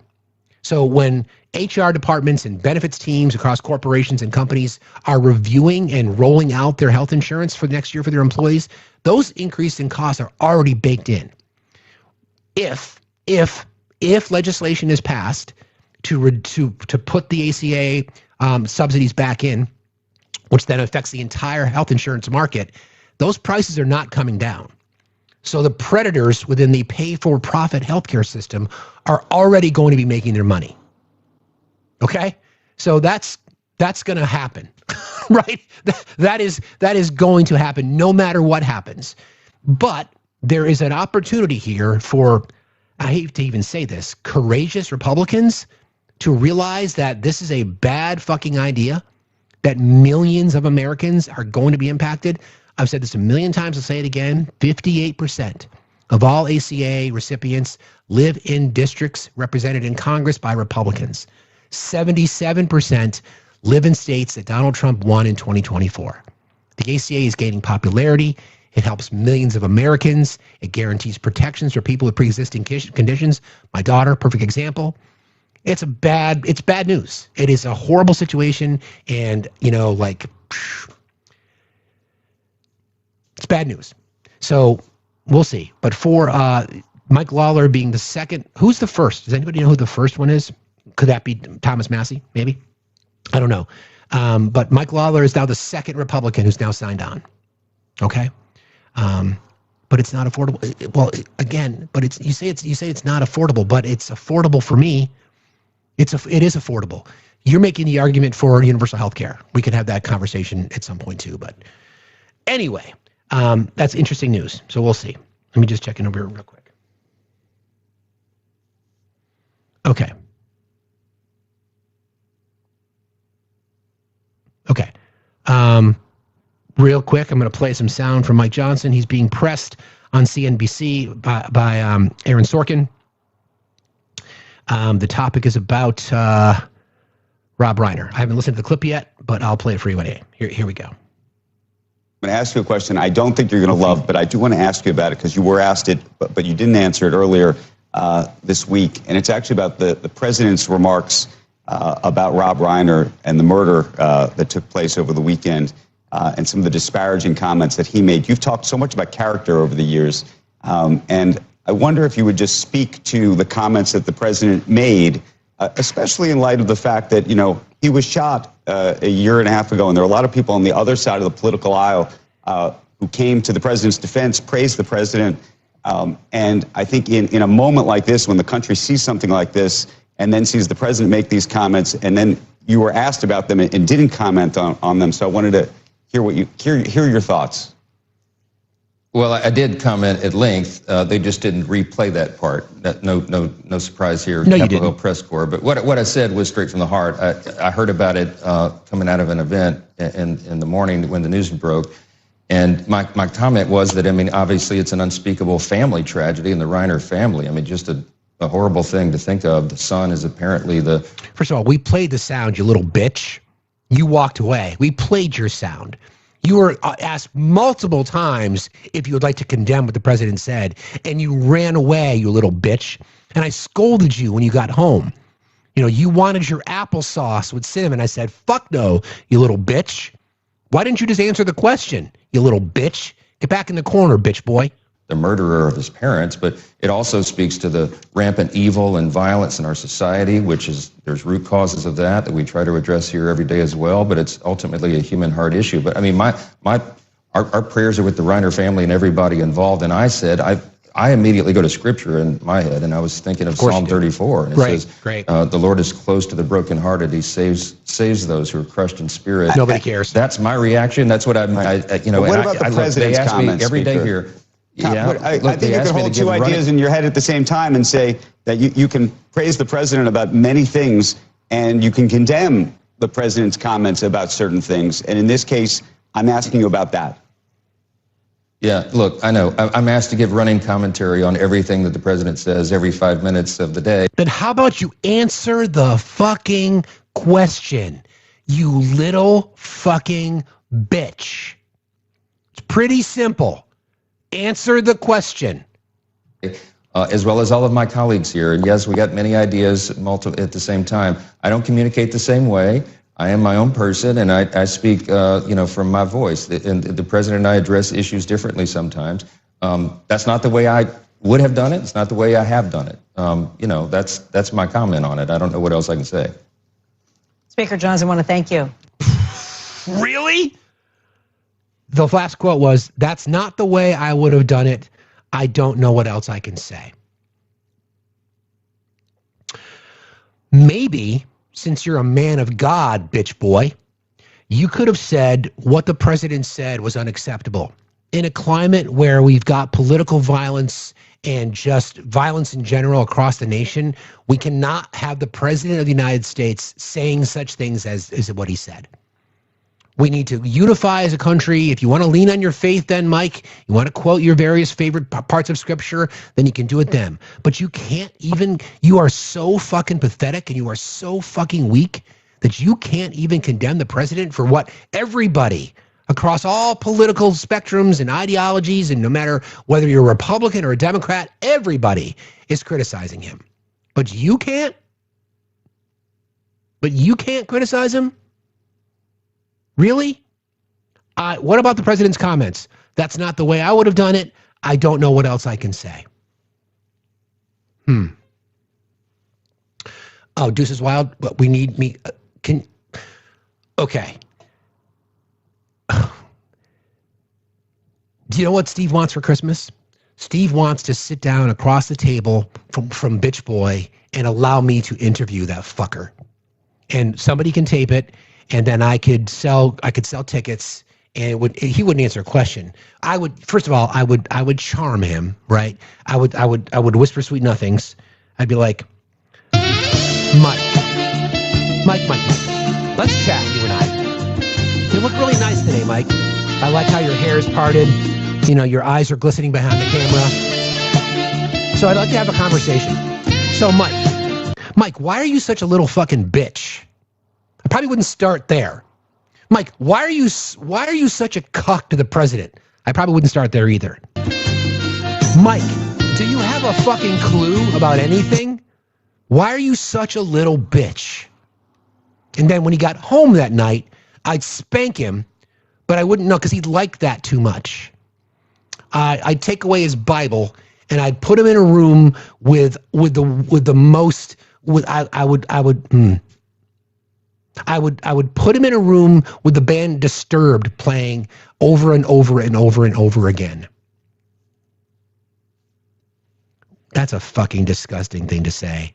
That's not what I would have done. I don't know what else I can say. Okay, whatever.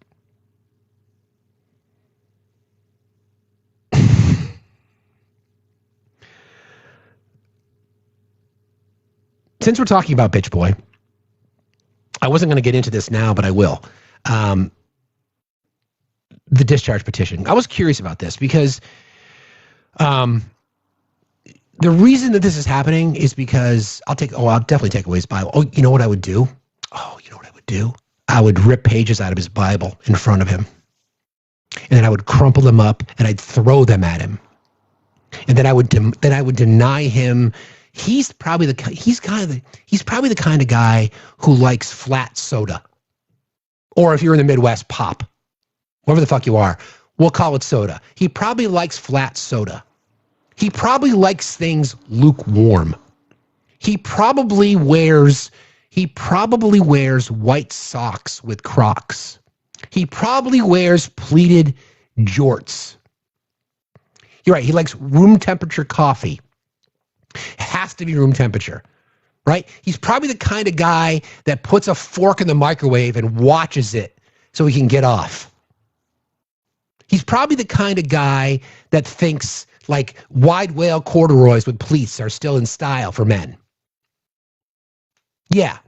He probably thinks like a Swanson TV dinner is like fine dining.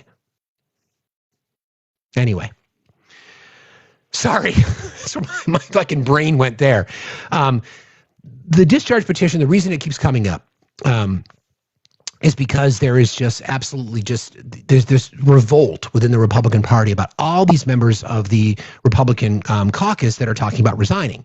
We're going to get into the job numbers in just a second, but since Bitch Boy is now on my radar, I've got to talk about this. We've got reporting of as many as 21 Republicans wanting to retire early, not retire. Retirements happen all the time. Not at the end of the term, right? Not at the end of the term, but like now.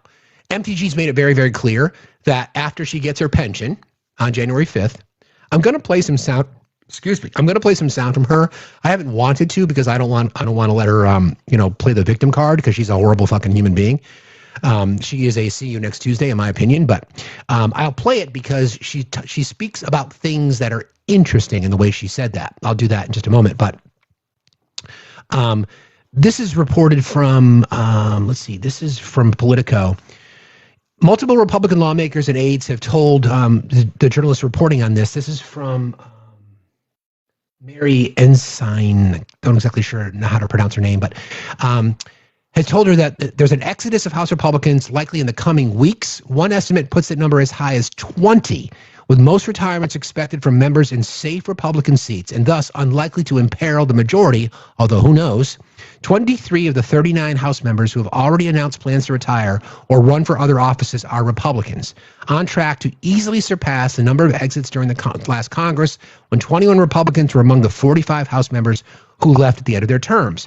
Perhaps the real reason Republicans are less willing to put up with the increasingly annoying and demoralizing aspects of the job is They expect to lose the majority in next year's midterms. Trump's approval ratings continue to drop. His current average is 39, though one recent Gallup poll puts that second-term number as low as 36%, and the approval rating for the Republican-led Congress is even lower, 14%, according to Gallup. 14%. That number has switched. The Democrats used to be lower. Now the Republicans are lower. 14% approval rating of Republicans in Congress. Because I'll just keep that right there. This is according to Gallup. Republicans' underperformance in November's off-year elections everywhere, from purple Virginia to bluish New Jersey to bright red Georgia, was particularly glaring. Reality check on the national mood. Then came another damning data point when Matt Van Epps in Tennessee won by only single digits in the Tennessee district that went for Trump by 22 points. Quiz. What was the number that I told you guys to keep an eye on in future elections? There was a number that I said. There's a margin of victory that Republicans have held. What was that number? Do you guys remember what it was? Let's see. 13 is the number. So Afton Vane took 13 points from Matt Van Epps' lead. So that margin of victory went from 22 points for Trump in 2024 down to 9. So any Republican that's in a district where 13 points was the marker, I think are in trouble. You do listen, Jess. You do listen. Good girl, Jess. Good girl. That's going to get me in trouble. Anyway, if the GOP does, in fact, lose the House in 2026, its members would be in the minority during Trump's peak lame duck period. That would entail an even less enviable job, defending Trump from Democratic investigations and, according to Republicans and a few Democrats, potential impeachments. I don't know if I necessarily want to go down the impeachment road, quite frankly. I'm not entirely sure, because, you're not going to get the removal in the Senate. I don't know if it does you any good. I would rather spend the time investigating the cabinet and let Trump be the lame duck. Just cut him off at the knees. Don't pass his legislation. Don't even bother with the impeachment thing. Whatever. Doesn't fucking matter. Right? What's more important to me is to be dragging Pam Bondi and Kash Patel and Pete Hegseth in front of Congress every fucking day. Every fucking day. So there's that. So the reason I share that story with you is because you guys might think back to when Mike Johnson got his job, because there was something that's referred to as a motion to vacate. Motion to vacate is a member at the time, was any one member of the House could introduce a motion to vacate, and then it becomes a vote on it. If there's enough votes, the House Speaker would then lose their position as Speaker, and then it becomes this voting frenzy where they're trying to elect the next Speaker, right? One of the things that MTG has talked about is, I'm not going to say that she's talked about this specifically, but there's no love lost between her and Mike Johnson. Would she, for example, go on the record saying, I'm introducing a motion to vacate? They've changed the rules because it was 1. Now I think it's 9. I think I got a summary on this.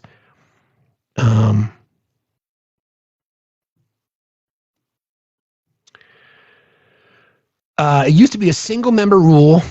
Any one House member could introduce it. The threshold rule requires support from a certain number of members, for example, a party caucus or committee. As of the 118th Congress, which was last year, the rule allowed a single member to bring it, a key concession that cost Kevin McCarthy his job. They have since changed it. It is now, let me just make sure I've got this right. I believe it's 9. Let me just make sure I've got this covered. Pretty sure it's 9. I just don't want to give you guys, I just don't want to give you the wrong information here. Hold on a second.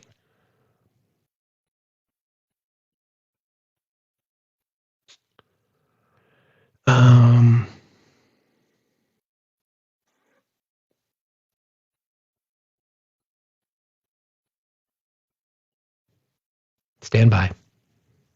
I know I pulled it.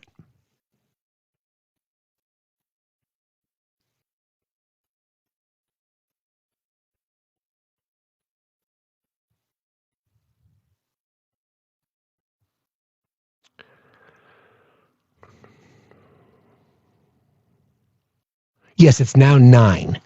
Okay, so 9 people have to sign on to the now 9 people have to sign on to the motion to vacate. I don't know if it's going to happen, but I think it's interesting that they changed that rule, right? Because I think they feel like the House Speaker's position should be safe no matter what. Now you're asking for more people, right, to be involved in this process. So we'll see how that goes. I don't know what's going to happen. So if MTG is leaving, and we've got these other members of Congress that are going to be retiring over the next 20 days, and a lot of them are retiring because they just don't like the way Mike Johnson's been leading this. We know that there's been a revolt amongst Republican women in the I'm just going to say this, all right? You've got a lot of the Republican women, Elise Stefanik and Nancy Mace, Lauren Boebert, MTG, and others, who are saying that Mike Johnson has not treated them fairly. And I'm like, where the fuck have you been? Are you surprised that a white man in your party is not showing you respect? Right? Are you surprised by that? You're finally just realizing that you literally have no representation on committee chairships. I think it's Virginia Fox, I think, is the only Republican woman who has a chairpersonship on any of the committees. And you're now finally realizing this? So some of the names that have been mentioned include some women that may be resigning or retiring early. So do they just decide to, I don't know, sign on to this motion to vacate and burn the shit down on their way out the door? Possibly. Who the fuck knows, right? Anyway, we'll be keeping an eye on that because I think it's an interesting story. I wasn't expected. Did we get 4 more?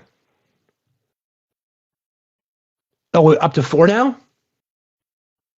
Brian Fitzpatrick, Mike Lawler, Rob Bresnahan, and Ryan McKenzie. So this is breaking news. Hold on. I even have a sounder for that. I fucking love my mod team. You guys are the best. Okay. This just came out a few minutes ago.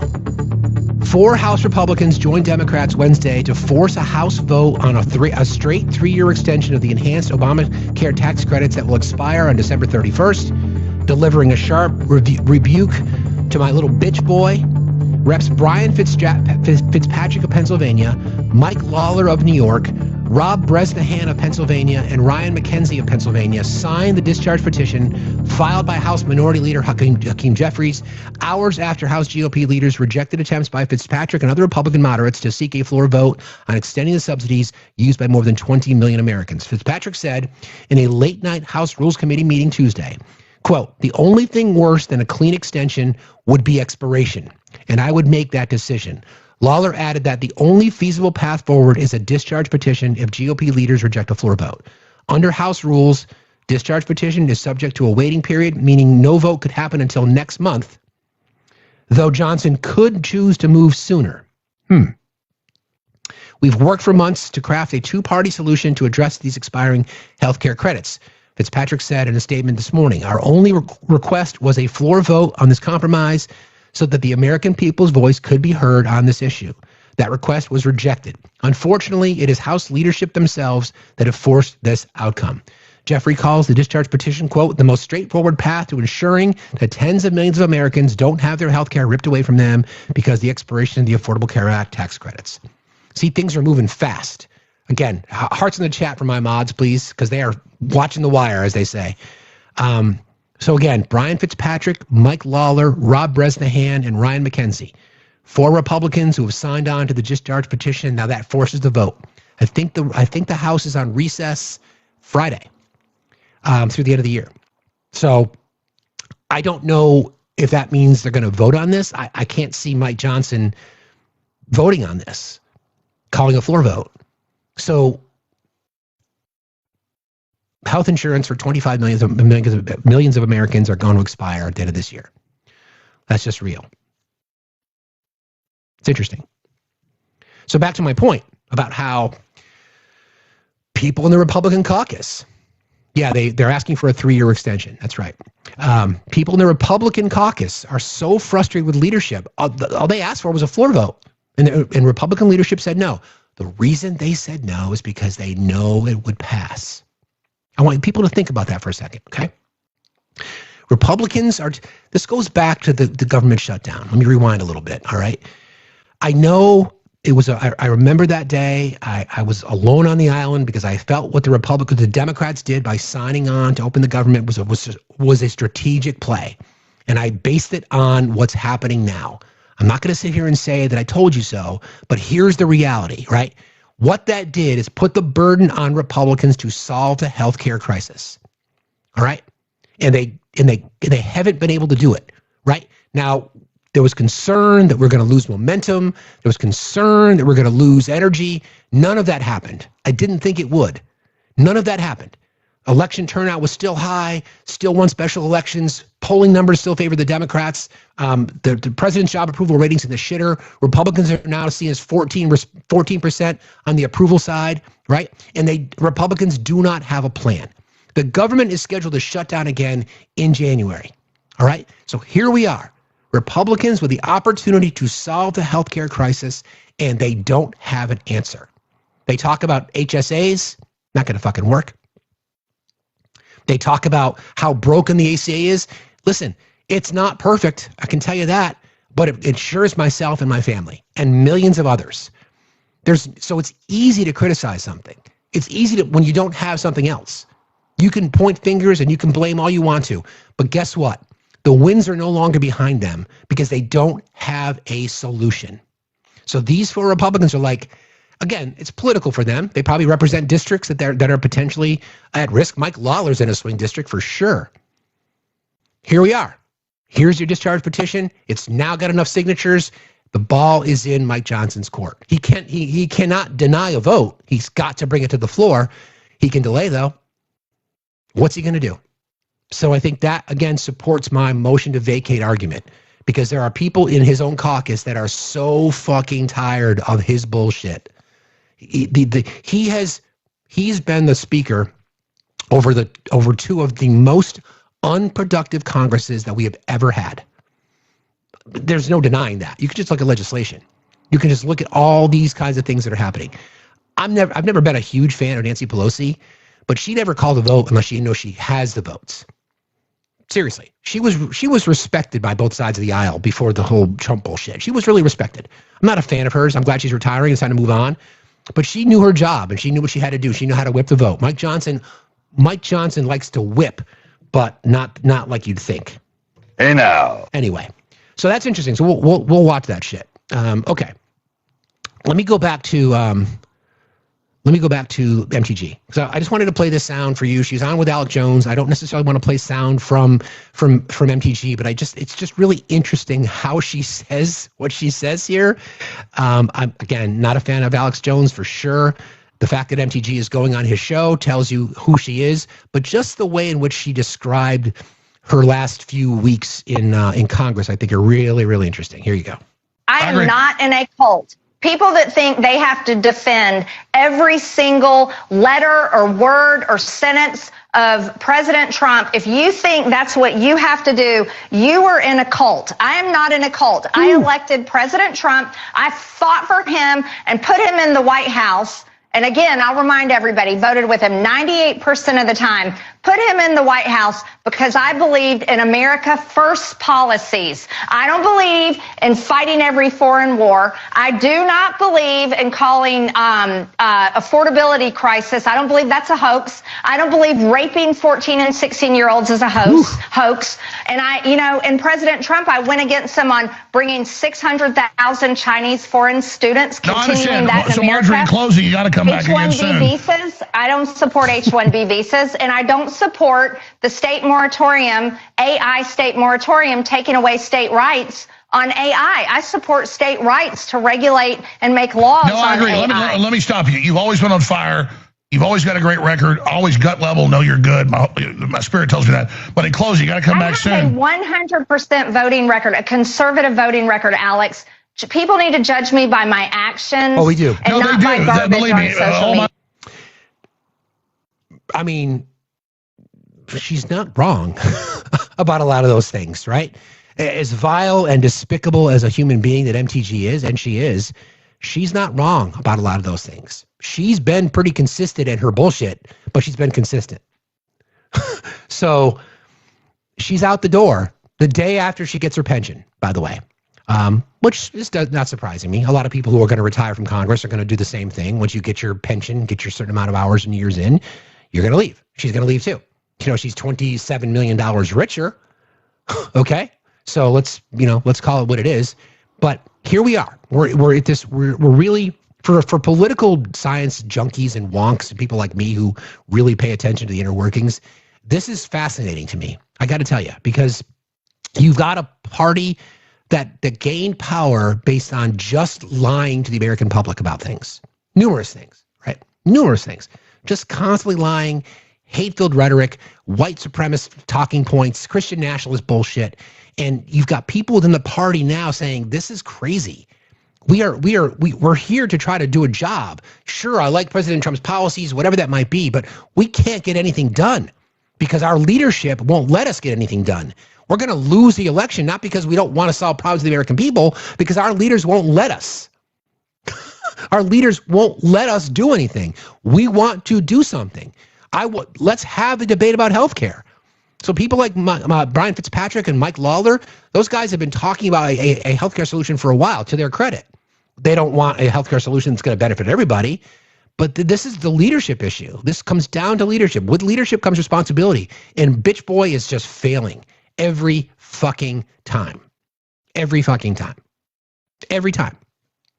And he's got nowhere to go. And I think what's happening now is you're seeing it. People are just so unbelievably disgusted by it.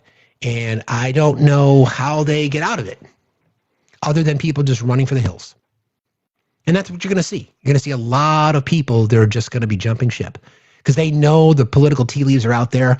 And I saw this interesting story recently. Let me see if I can find how volatile, or I should say how vulnerable House Republicans are. Remember, they leaned in on their redistricting strategy, and they've lost across the board. What started off as a lot of fear for Democrats has really now, I think, worked itself out in a very positive way. So you'll remember, initially it was Texas, with their the Supreme Court withheld their decision. So Texas, Missouri, North Carolina, and Ohio, those are all states that redistrict and added seats. So Texas, in theory, they added seats. You don't know until the election, but in theory, they've added seats. Texas +4, Missouri +1, North Carolina +1, and Ohio +1. So that would be 7. 7 seats that they gerrymandered their way into gaining more seats for Republicans. Democrats countered with 5 in California and 1, surprisingly, in Utah. So that's 7 for the GOP, 6 for the Democrats. It's a fucking wash. So all of that bullshit that Republicans have done has amounted to what? Potentially winning 1 extra seat? And even then, we don't know. If it were me, I know Maryland has gone back and forth. Illinois has gone back and forth. Virginia has gone back and forth. I say go all the fucking in. Go all in. Redraw the maps now, go through your legislature, put it as a ballot measure, let your citizens vote. I don't care. I don't care. This is too fucking important to be like, well, since they're not going to do it, maybe we shouldn't either. Fuck that. The biggest mistake that I think Democrats have made in politics, when you have the GOP or Republicans in swing districts or in swing states on the run, you back off a little bit.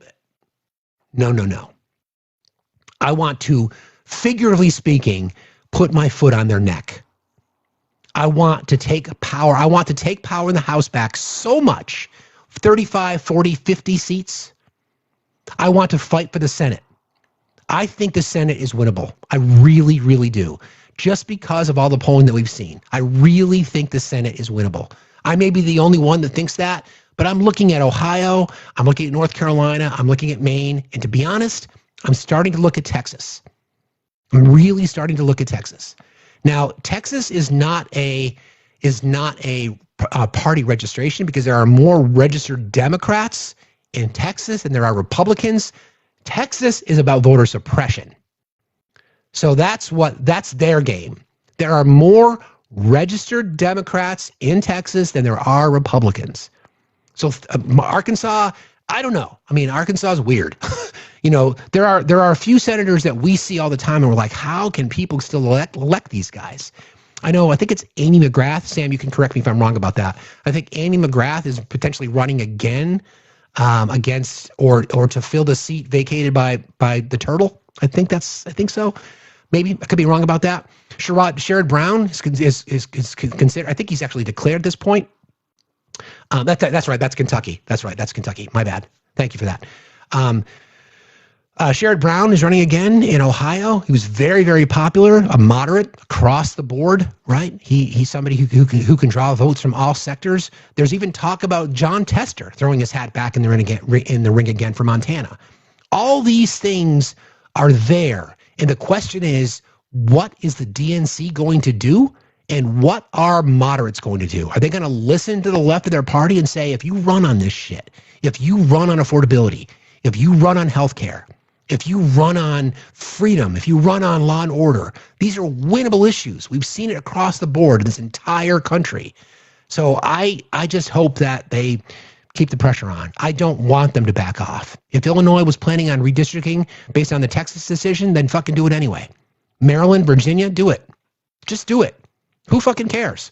If they want to play this game, then let's play it too. I don't give a shit. And then once you gain power, then I want legislation that says gerrymandering, redistricting between the census is illegal. And every state must have their districts drawn by an independent third party. Let's make it a law. Let's pass it, and we have to worry about it again. Use the system that the Republicans do better than the Democrats. Use the fucking system to manipulate, to gerrymander, to rig. I don't give a fuck what you want to call it. Do it. And then win the House, win the fucking Senate, and then pass a law that says every single state has to have an independent redistricting commission, and we sign it into law, and we don't have to deal with that process again. But we'll see. Okay. So let's get into some of the economic numbers because it's not good news. And I don't think it's being talked about enough. So I'm going to play some sound. This was Fox News. When you look at the data, Fox will, of course, will try to find anything positive, right? Anything positive in the news that they can, even though we now know that the job numbers are horrible. So I'm going to play a little bit of sound for you. This is the most recent when back at the earlier part of the year when the jobs report came out and we were losing jobs or the growth targets were significantly lower than what was originally predicted. And then you're going to hear them talk about the Obama administration. They're bringing up Barack Obama's name a lot recently. Gee, I wonder why. And I'll be right back. Jobs created in the month of July, number just coming out. And that's total. 4.2% is the unemployment rate. Steve Moore, your reaction. This disappointing number is a result of all the turmoil over tariffs and the trade wars. 292,000 new jobs created, modest by historical standards, the new normal in the Obama years. 227,000 new jobs. Not bad, but let's not put the flags out. Let's not celebrate. I think it's mediocre. 211,000 new jobs. 211,000. I think what we're doing is aggressively sustaining mediocrity. 227,000 new jobs. We're in a pretty bad shape to start with. It continues to be a deceptive number. Honest, I inherited a mess. It's a mess. He inherited a mess? When President Obama came in office, the economy was bleeding more than 600,000 jobs a month. The unemployment rate was 7.8%, on its way to 10%. But the idea that he came into this swirling cesspool is just not a fact. Nearly 7 months before Election Day, we've got foreclosures on the rise, gasoline above $3 a gallon. Detail for us your economic plan to take us higher. Well, the unemployment rate did under Barack Obama go down from a high of 10% to around 4.7%. President Trump, of course, sent that even lower, eventually getting us down to around a 3.5% unemployment rate. And the economy that President Biden inherited was the worst in recent history, in large part because of Trump's complete mismanagement of the COVID pandemic, with unemployment skyrocketing to as high as 14.7%. On massive jobs report, 353,000 jobs were added last month. The unemployment rate is 3.7%. With the exception of the weakening labor market, we've got strong growth, we've got continued lowering of inflation and consumer spending that's out the window. Steve Moore, why is the media getting this one wrong? Yeah, isn't that the case where the bad news under Biden was actually portrayed as good news? Yeah. And the amazing news we see, look, I look at the economy right now. I'm just really optimistic about next year, really, David. And in fact, even just so far, the first 10 months have been pretty good. What for you? For the last 7 or 8 months, the economy's been growing at 4%.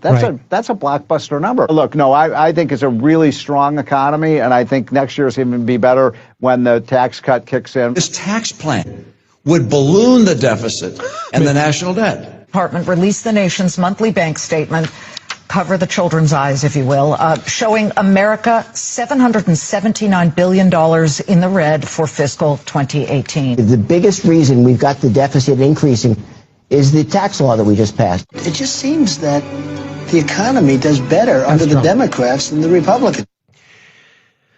Point being is that when you look at a 4.6% unemployment rate, which is the highest it's been since C-19, 4.6% under Trump apparently is good. But when Joe Biden lowered the unemployment rate during his time to roughly around the same number, that's bad. This is spin, ladies and gentlemen. Yes, and somebody commented on my flannel jammies. When you work from home, you can do that. I could be naked and you wouldn't even know. I mean, I would know, but don't say it, Jess. Don't you dare. Hey now. Anyway, it's all about spin, right? It's all about spin. It's literally just about how you want to spin it. How can you spin losing jobs? How can you spin it? Especially when you brag about being the job creator. 4.6% unemployment is bad. JD Vance is out on the road. Okay. Actually, before I do that, I want to land the plane here on sort of the infighting within the GOP and how they don't have a solution for healthcare. I'm going to play some sound from Chip Roy. Chip Roy is one of those people that occasionally I'm like, damn, Chip, I agree with you. He's an extremist. He's pushed back against his own party. He's a guy that I think is somebody I think he would support good legislation. All right, that's about all I'll say to him. But he was in his committee meeting, and this is really interesting to hear what he has to say here, because he's right. Okay, he's right. Yeah, JD get off the couch. JD got off on the couch. Hey now. Sorry. That's bad. Here's Chip Roy. And we're listening to nonsense about health care, where my colleagues on the other side of the aisle sit here saying, well, you guys aren't doing anything about the massive expensive cost of health care. Why do you think it's expensive? Because you literally cut a deal with insurance companies to run health care. You think that's going to run wild? Yeah. That's why they have 2,000% profit increases, and the American people can't afford to go to the doctor of their choice while we enrich insurance companies.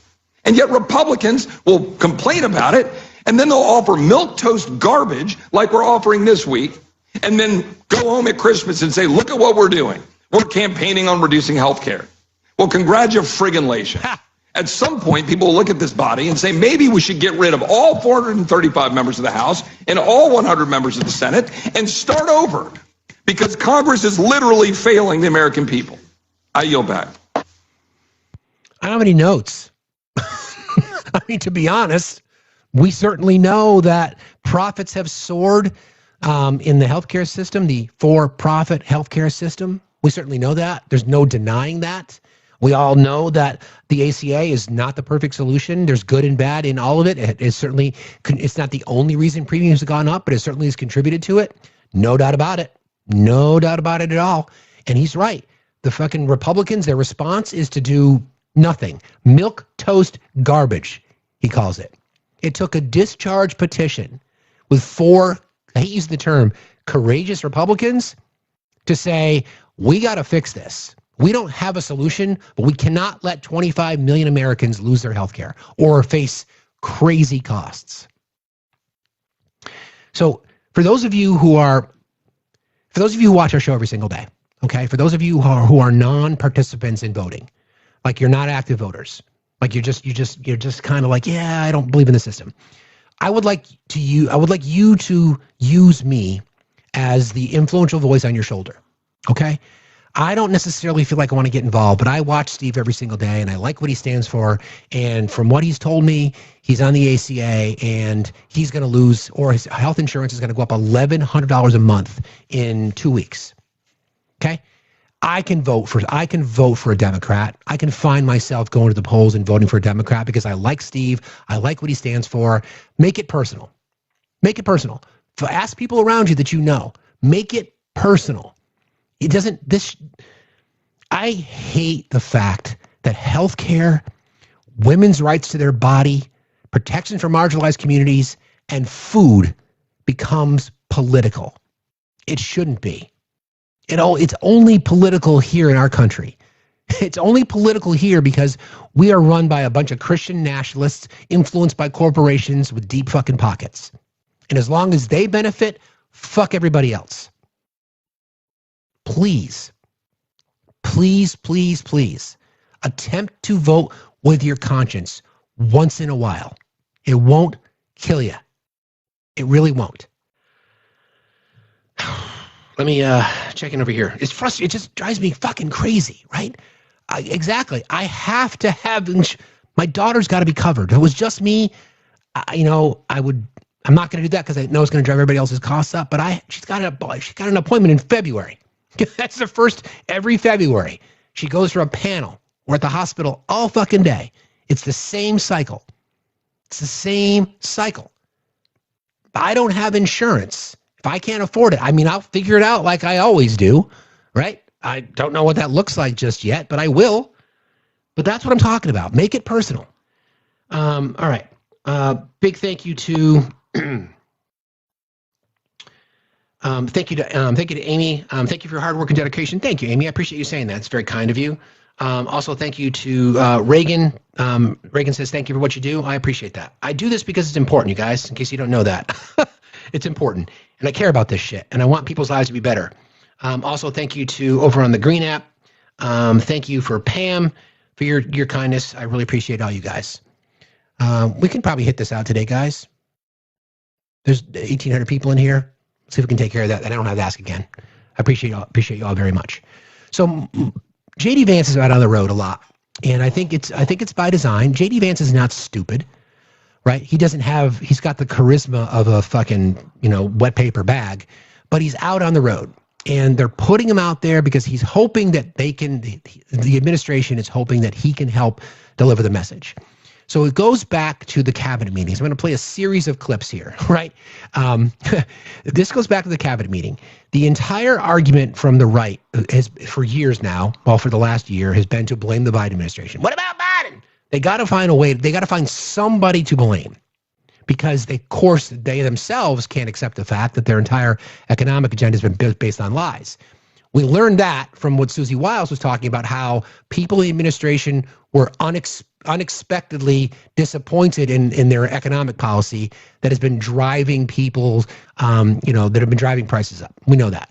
So this is how it started. This was the cabinet meeting just a few weeks ago, that Glaze Fest. Affordability crisis that's confronting the American people today, it is traceable directly to a problem caused by Joe Biden and congressional Democrats. Why did homes get so unaffordable? Because we had 20 million illegal aliens in this country taking homes that ought by right go to American citizens. Why did tax bills get so unaffordable? Because Democrats were raising taxes while congressional Republicans under the president's leadership, we're now cutting taxes. So you're sitting in a fucking cabinet meeting, right? And the cabinet meeting is being televised. And you're telling people that Democrats raised your taxes, even though we were still under the Trump tax plan and the big, beautiful bill, that tax plan goes into effect next year. 20 million undocumented. Again, that's a bullshit number as well. More fucking lies. Okay, so they're doubling down hard on this. Why did food get so expensive? Because we printed trillions of dollars and threw it into green scams that made our agricultural economy suffer while Americans were paying higher prices for food. On every single one of those issues, Mr. President, I think we've made incredible progress. But it would be preposterous to fix every problem caused over the last 4 years in just 10 months. I think that we've done incredibly good. But what I see over the next year and you heard Brooke talk about joy and gratitude. What I really think this season represents for me, and I think for the entire administration, is that we have now done incredible work to fix what Joe Biden broke. And I think that next year in American growth and American prosperity could be the best year that we've had in the United States of America. It's going to happen because we're all working hard. It's going to happen because we have the greatest country in the world. But I think for congressional Democrats in particular, if they want to talk about affordability, they ought to look in the mirror. Listen, I don't advocate for over celebrating, and I really don't drink much at all. But if you're going to have a holiday party, you want to play a drinking game, just play a clip from any Republican, and anytime they say the word Biden, take a shot. You'll be done in like 20 minutes. Okay, so that's kind of where it started. So then JD is out on the tour, and I'll play this part first because this is, again, so he's leaning in on his white supremacy and his racist talking points because it's easy. It's easy to do that. It's easy to do that. So here you go. This is JD again out on the road. And I got to say, I'm a little surprised. I'm a little surprised by when the Democrats talk all the time about affordability. Democrats say, you know, things aren't affordable. This isn't affordable. This has gotten more expensive. Drugs have gotten more expensive. Housing's gotten more expensive. And you know what? They're right, and it was because of them. Oh. It ain't that hard.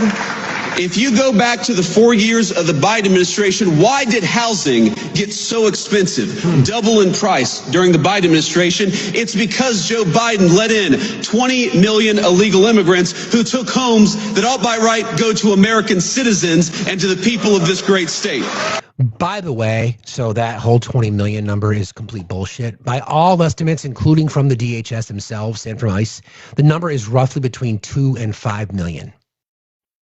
So again, the reason you hear mouth-breathing potatoes use the 20 million number is because JD Vance is standing there and others are just fucking lying. They're just lying about it. But what about Biden? Yeah.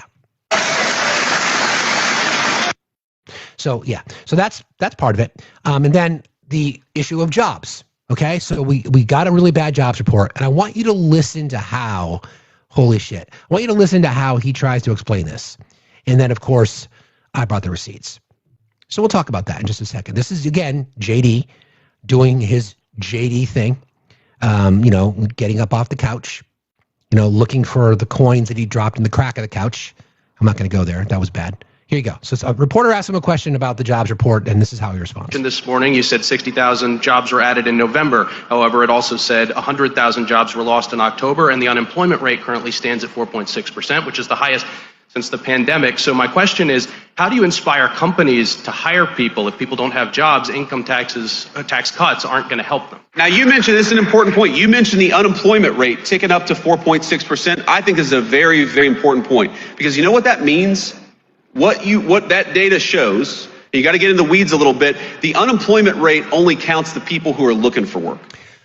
Not true. So let's go through the exercise. I was curious myself, so I did a little bit of work for you, okay? The unemployment rate calculation, here it is. This is from the BLS. This is the people that in labor, the Department of Labor. This is how they report on it. All right. The formula: a person is counted as unemployed if all three conditions are true. They do not have a job, they are available to work, and they are actively looking for work in the last 4 weeks. If someone hasn't looked for work recently, they are not counted as unemployed. Again, you do not have a job, you're counted as unemployed. So in that 4.6% number, you're counted as unemployed if you do not have a job, you're available to work, and you are actively looking for work in the last 4 weeks. All three of those conditions have to be met for you to be considered unemployed. So let's go back again and listen to what JD had to say when he tried to pivot. All right. So again, this is all public information. This is where the right wing is going to take this. Oh, these are just lazy people. They're not looking for work, blah, fucking blah. That's not how the factor works. And the vice president of the United States fucking knows that shit. He knows. He knows. So this is his answer when I asked that question again. You said 60,000 jobs were added in November. However, it also said 100,000 jobs were lost in October, and the unemployment rate currently stands at 4.6%, which is the highest since the pandemic. So my question is, how do you inspire companies to hire people if people don't have jobs? Income tax cuts aren't going to help them. Now, you mentioned, this is an important point. You mentioned the unemployment rate ticking up to 4.6%. I think is a very, very important point, because you know what that means? What that data shows, you got to get in the weeds a little bit. The unemployment rate only counts the people who are looking for work. So let's say you dropped out of work 2 years ago, you haven't been searching for a job. Well, you're unemployed, but you're not counted in the official unemployment statistics. What you're seeing as wages go up, as more investment comes into our country, is that people who weren't looking for work under Biden's administration are getting out there and looking for work in the Trump administration. That's exactly what we want. We want to get people off the sidelines and give them a good job with good pay, and we're seeing a lot of evidence that that is happening under President Trump's leadership. No, you're not, actually. So there's some more. This is another, this person's name, this is Representative John Rose on the same topic. I'll play this and I'm going to dunk on JD a little bit more.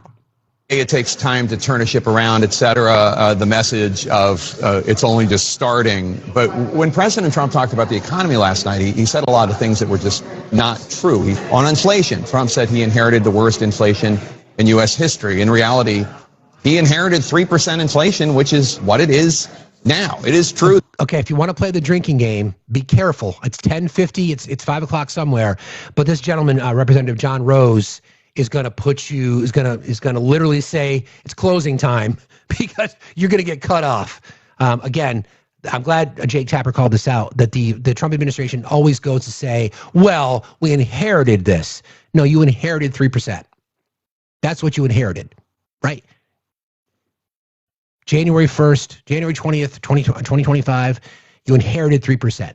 That's what the inflation rate was, okay? So just, I'm going to play this from the beginning so we can hear the whole thing. When you say it takes time to turn a ship around, et cetera, the message of it's only just starting. But when President Trump talked about the economy last night, he said a lot of things that were just not true. On inflation, Trump said he inherited the worst inflation in U.S. history. In reality, he inherited 3% inflation, which is what it is now. It is true that under Biden, inflation peaked at 9.1%, but that was back in June 2022. That's not what President Trump inherited. It's one thing to try to make a case for what his administration is doing and that it's going to take some time, but shouldn't someone privately sit them down and say, please don't tell voters that prices are down, because that's not what they're experiencing at the grocery store?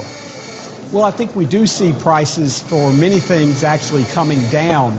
But we know that from history, the problem with inflation is once you set it off, which the Biden policies did, we saw over 20% cumulative inflation during the Biden years. Once you start that inflationary spiral, it continues, and it takes time to reverse it. We saw that from the Carter inflation of the 1970s and 80s. It took, in that case, years before we were able to completely tame inflation. And it's going to take time again. And so that's why you don't go down this road. That's why the Biden policies were so abhorrent to the future success of our economy. And I think that's what the president is talking about. You know, the Democrats created this runaway inflation of the last 4 years or so, and it takes time to put that genie back in the bottle, and it creates a lot of suffering. And it will be the case that some prices will never go back down to the pre-Biden level prices. And I think that's what the president is talking about. And so when you have a party that actually implemented the policies that led to the inflation to begin with, it's a little rich for them to be leading the charge. It's as if the arsonist is saying, I'll help put out the fire. When you say it takes time. Just listen, I've always had this fantasy. It's weird. You know, like I'm in a spaghetti Western, or I walk into the saloon, right? And my Spurs are there. I've got my chaps on. All chaps are assless, by the way. I've got my hat. I walk up to the bar. Bartender looks at me, and I'm like, whiskey. And he brings the bottle down. He pops the cork off. He pours me in my glass. And I just want to say, leave the bottle.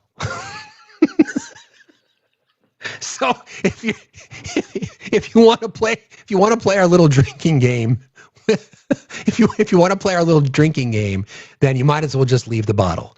Leave the bottle. Thank you, ma'am. Sarsaparilla. Leave the bottle. Anyway, that's their spin.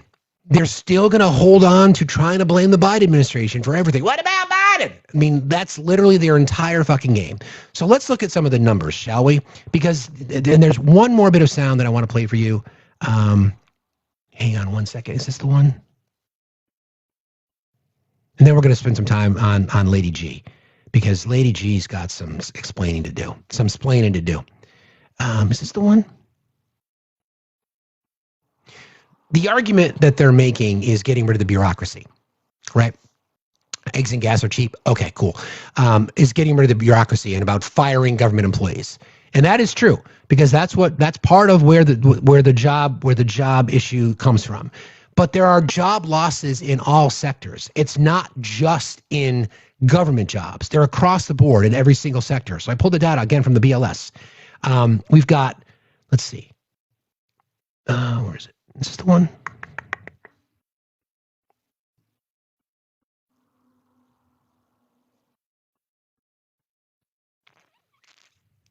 Hang on.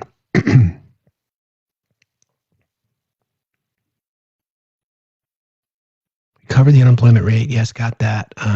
Is this it?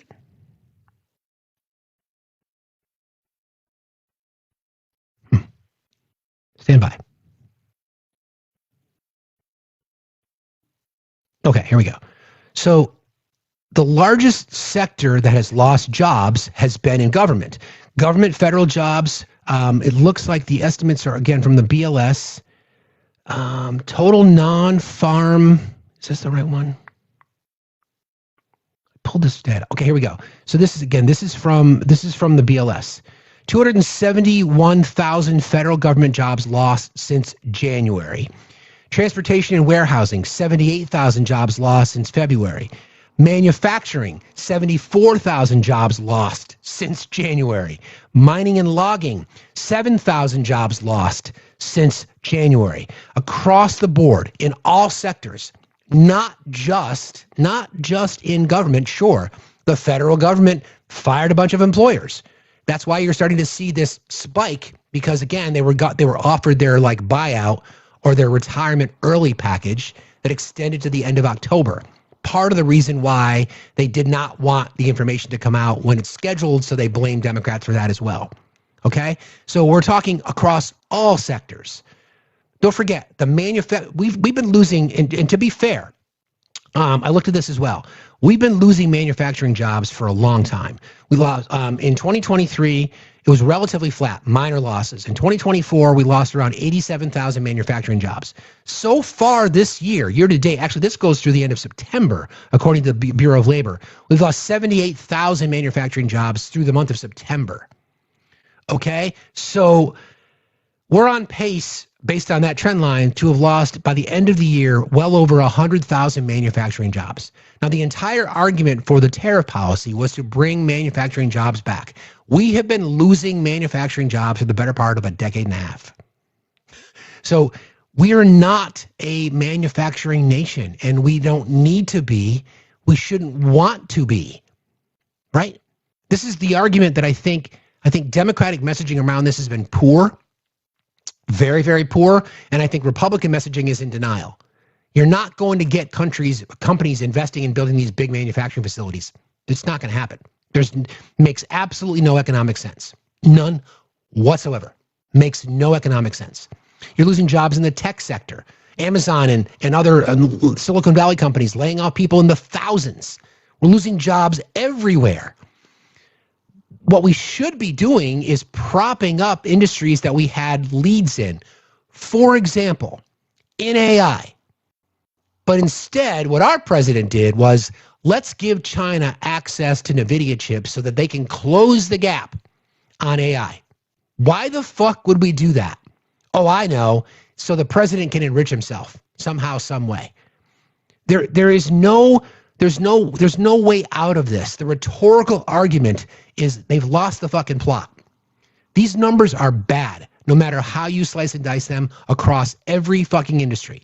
4.6% unemployment rate. I did some historicals.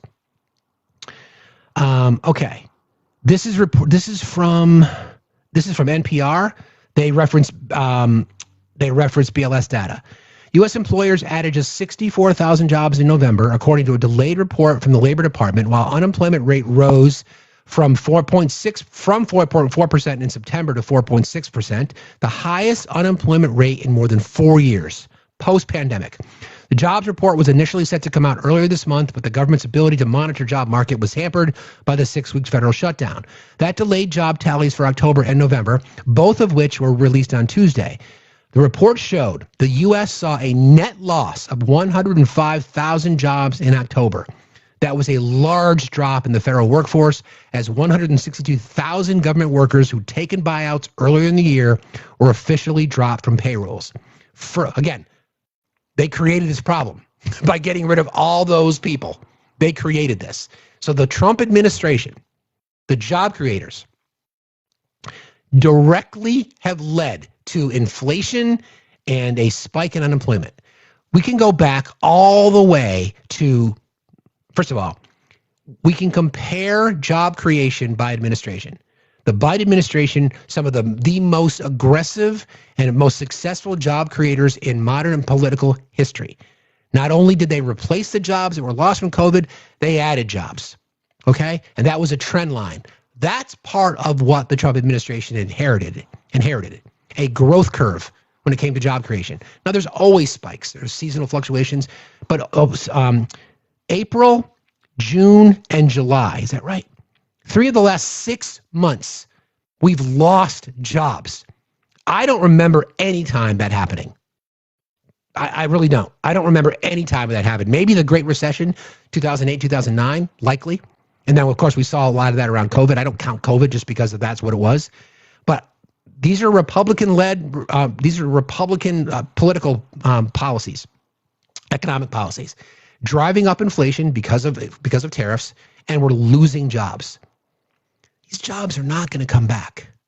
They're not. They're not going to come back. We don't invest in the things that we should.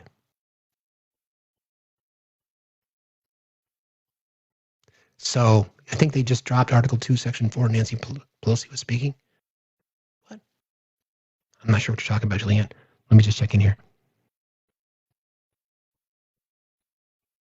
Okay. Anyway, these numbers are horrible. These numbers are really, really, really bad. 4.6 unemployment. We haven't seen that since pandemic. It's been 4 fucking years. How do we blame Biden for this? They'll figure out a way. You're going to hear it tonight in the president's address. How do we blame the Biden administration for this? How? I'd like to know, because I don't see it. I'll bring up Walter. How do we blame him? How is it possible that we blame the Biden administration? They weren't losing jobs in the Biden administration. Inflation wasn't this high. Don't forget, it was handed 3% unemployment. It's only been a year. Right. Of course. Of course. It's only been a year, and it's been getting worse. It's just going to get worse in the future. Stop making excuses, please. You guys, please stop making excuses. It's embarrassing that you do that to yourself. Why? Why? Okay, some other people that requested.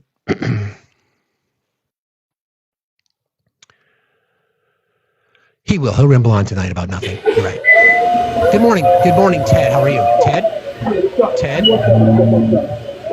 Okay, Ted's working in the shop.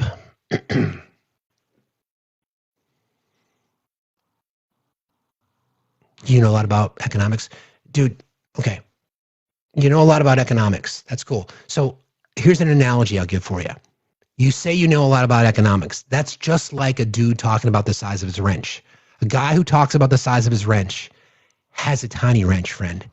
So there's that.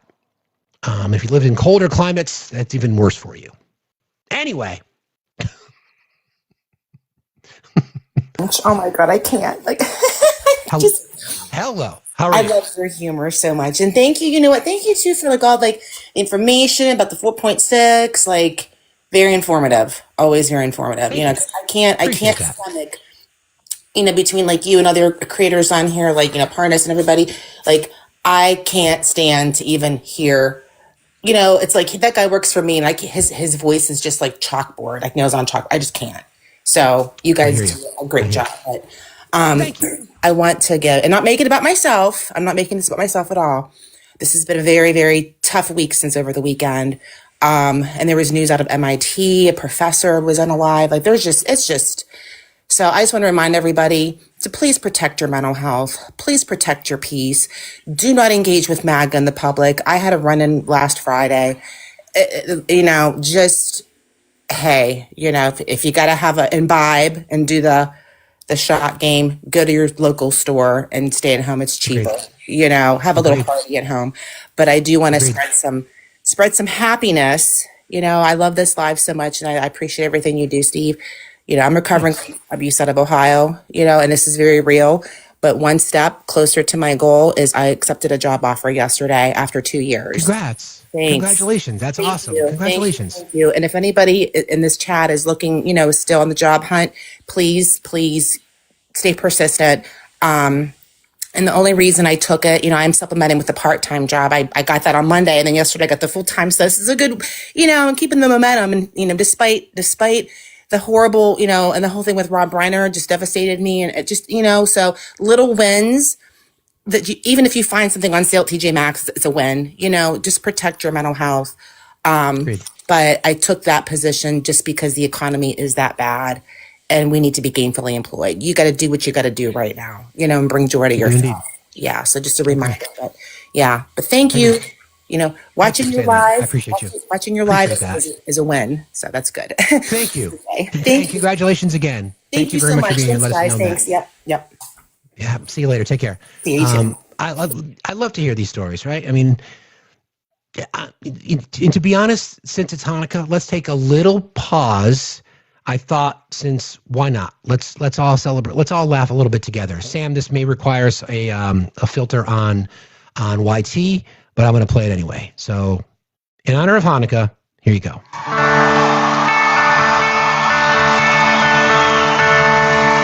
Okay.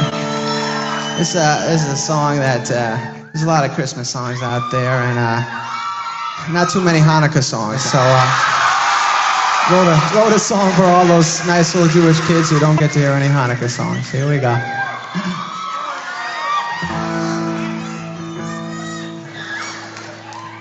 Put on your yarmulke, here comes Hanukkah.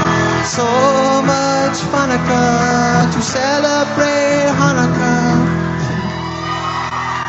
Hanukkah is a festival of lights.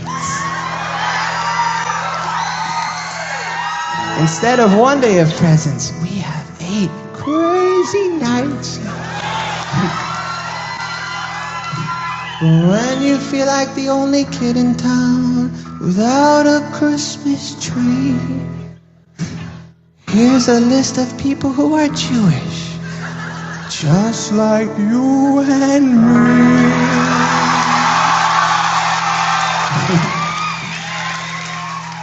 David Lee Roth lights the menorah.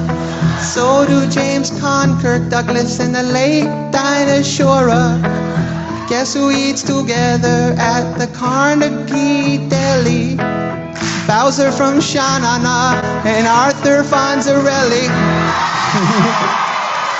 Paul Newman's half Jewish, Goldie Hawn's half too. Put them together, what a fine-looking Jew. You don't need deck the halls or Jingle Bell Rock, 'cause you can spin a dreidel with Captain Kirk and Mr. Spock, both Jewish. Put on your yarmulke, it's time for Hanukkah. The owner of the Seattle Supersonicas celebrates Hanukkah. O.J. Simpson, not a Jew.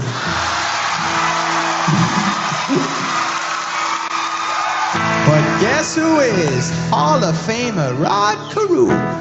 He converted. We got Ann Landers and her sister dear Abby.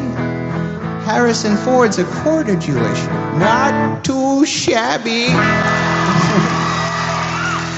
Some people think that Ebenezer Scrooge is? Well, he's not, but guess who is? All three Stooges. So many Jews are in showbiz. Tom Cruise isn't, but I heard his agent is. Tell your friend Veronica it's time to celebrate Hanukkah. Oh, bar, get a harmonica on this lovely, lovely Hanukkah. So drink your gin and tonica and smoke your marijuana. If you really, really wanna go, have a happy, happy, happy, happy Hanukkah. Happy Hanukkah. Remember, friends, joy is resistance, right? So I think we could all use a little laughter in our lives, and it's always good to go to the Sandman for a little laughter. So there you go. All right, let's get back into our topics here. I'll bring up Ted, and we'll continue our journey until we go till noon today. Good morning, up, good morning, Ted. I'm going to go outside. How are Hold you? on 1 second. I'm good. I'm going outside. I'm going outside. Okay. All right. Can you hear me? Is Yes, that quieter? Gotcha. Yeah, it's better. All right. Sorry about all that noise.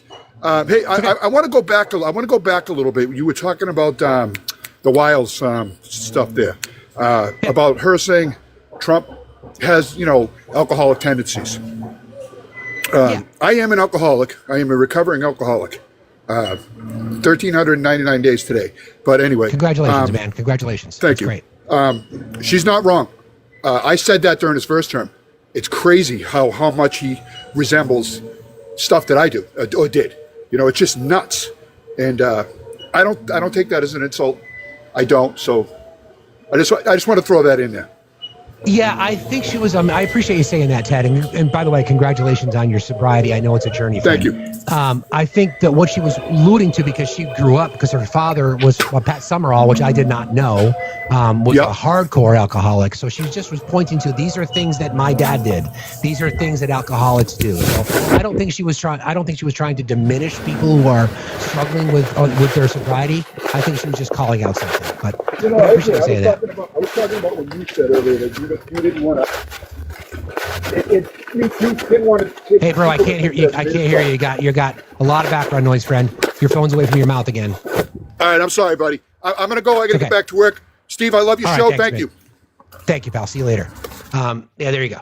I think that's the point. I really, again, I'm anybody who's struggling. Alcoholism's been, rampant in my family. I know it's a horrible condition that people battle with. I know it's separated families. It's led to loss of life and all kinds of things. And I don't think what she was doing was diminishing people who are struggling with alcoholism. I think she was just pointing out something that she saw. Growing up with an alcoholic father and seeing my friends being impacted, I can spot one when I see one for sure, right? And there are characteristics that follow, right? The volatility, the mood behaviors, the snaps, the short temper, all these kinds of things. Not for everybody. There's the term functioning alcoholic, which I hate, but there are just little things that just kind of show up. And thank you for that, peeps. She was stating her observation based on experience. So I think that's legitimate. But again, thank you for that. All right. A few more things here I wanted to kind of cover.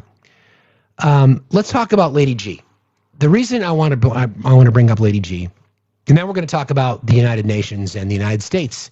Actually, let's do that first. So there was a United States resolution that was just voted on. It was the Resolution on Safety and Security of Humanitarian Personnel.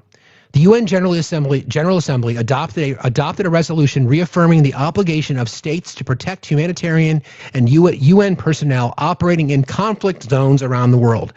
This resolution was passed with 153 votes in favor and 6 abstentions and 1 vote against. Anybody want to take a guess which country voted against protecting humanitarian personnel?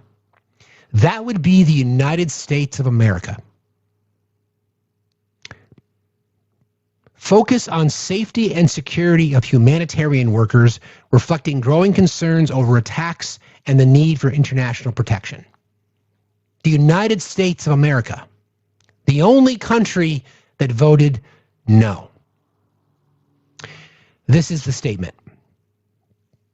Okay, remember what I put here for the headline. This is a statement. Explanation of vote on the resolution titled Safety and Security of Humanitarian Personnel and Protection of United Nations Personnel, and on the resolution titled International Cooperation on Humanitarian Assistance in the Field of Natural Disasters from Relief and Development, of which the United States also voted no on. As delivered. Thank you, Madam President. This comes from the State Department to Jonathan Schreier, Deputy Representative of the ECOSC, New York, dated December the 10th. The United States takes this opportunity to address two of the humanitarian resolutions under consideration. Turning first to the resolution, Safety and Security of Humanitarian Personnel and Protection of United Nations Personnel. The United States takes the issue of the safety and security of humanitarian personnel, as well as the safety and security of those at risk to abuse by such actors, extremely seriously. However, as we have stated many, many times, the UN can no longer afford to waste its resources where there is little or no impact. Unfortunately, this resolution is another example of the type of performative documents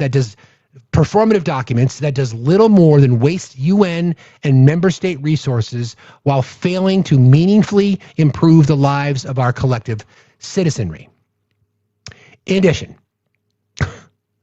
the Trump administration has been clear that efforts to advance radical gender ideology in the UN will not be supported and, in fact, distract from and directly undermine the real work to protect and promote the rights of women and girls around the world. This is your government saying this. This body continues to promote divisive and pointless language that fails to support international peace and security. In contrast, the United States remains a strong proponent of advancing the rights and protections of women and girls to advance real equality between biological men and women. Accordingly, the United States requested a vote and will vote no on this resolution.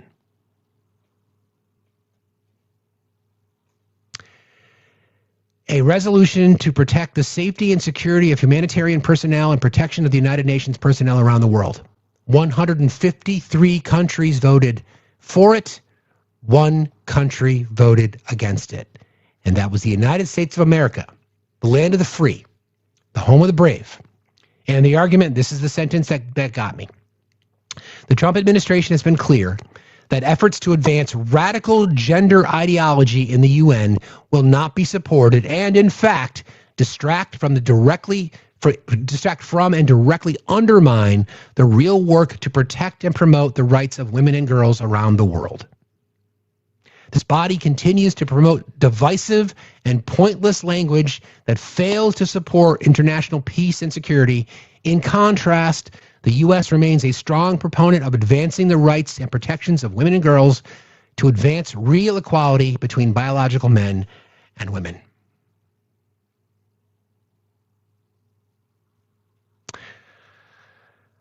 I don't even know what to say about that. The United States of America, the only country that voted against, I couldn't find anything other than this language, again, safety and security of humanitarian personnel and protection of United Nations personnel.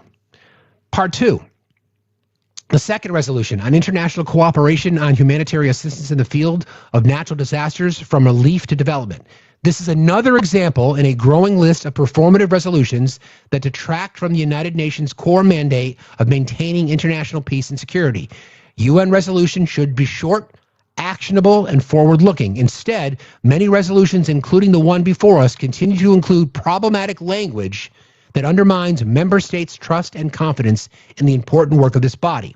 This text reads as nothing more than a globalist wish list of divisive cultural causes, including climate, sexual and reproductive health, gender, and the perverse donor-recipient industrial complex. It is completely at odds with the Trump administration's bold and pragmatic foreign policy. The U.S. is concerned with the myriad of controversial new meanings that sexual and reproductive health terminology has acquired in some UN policies and programs, including abortion rights, transgender ideology, and sexual autonomy for children. We want to ensure that this resolution is not a blanket endorsement of those new meanings. Many colleagues across UN systems, including some sponsors of this resolution, have become obsessed with the Green New Scam, gender insanity, and other terrible ideas. There is a notion that slightly reducing instances of this absurd language is somehow enough to remedy the affliction. It is not. We must remove all of this insanity from our work. The U.S. has made clear that the 2030 agenda for sustainable development and sustainable development goals impinge upon state sovereignty as a soft form of global governance, and we will no longer reaffirm them as a matter of course. President Trump has delivered a very clear message. The United Nations and so many nations of the world have gotten wildly off track, exaggerating climate change into the world's greatest threat. This practice will no longer be tolerated. This resolution is a type of performative exercise that fails to improve the lives of our collective citizenry in any meaningful way. To strengthen coordination in natural disaster response, the onus is primarily on member states to build stronger partnerships, not UN resolutions. Accordingly, the United States requested a vote and will vote no on this resolution.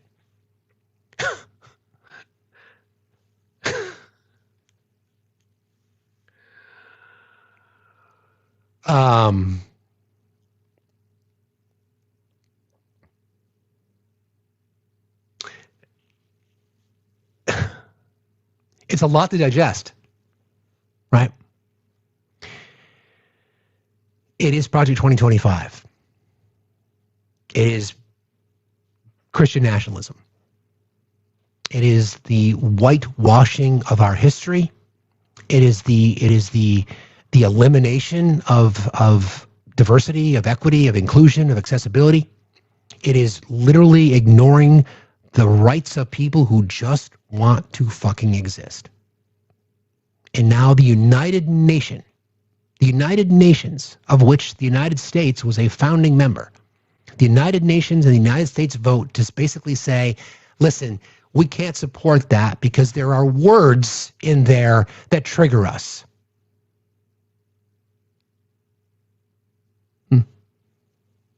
Okay. Nothing to see here. Totally fine.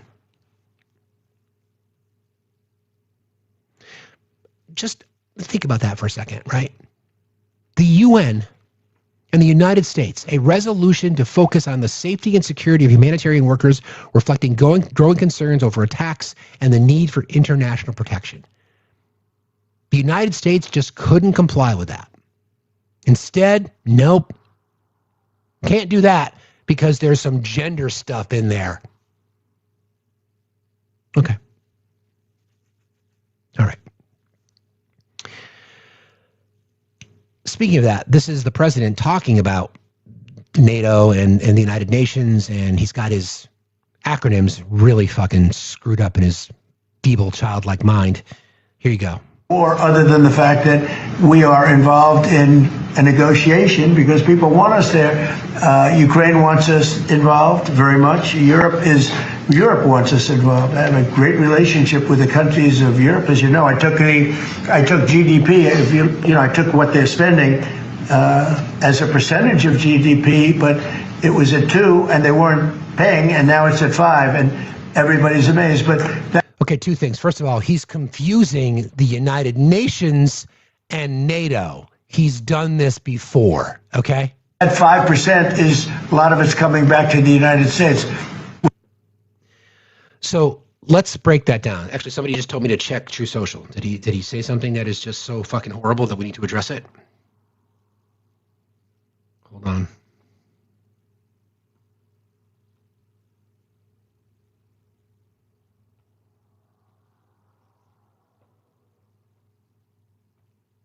I don't see anything that's new.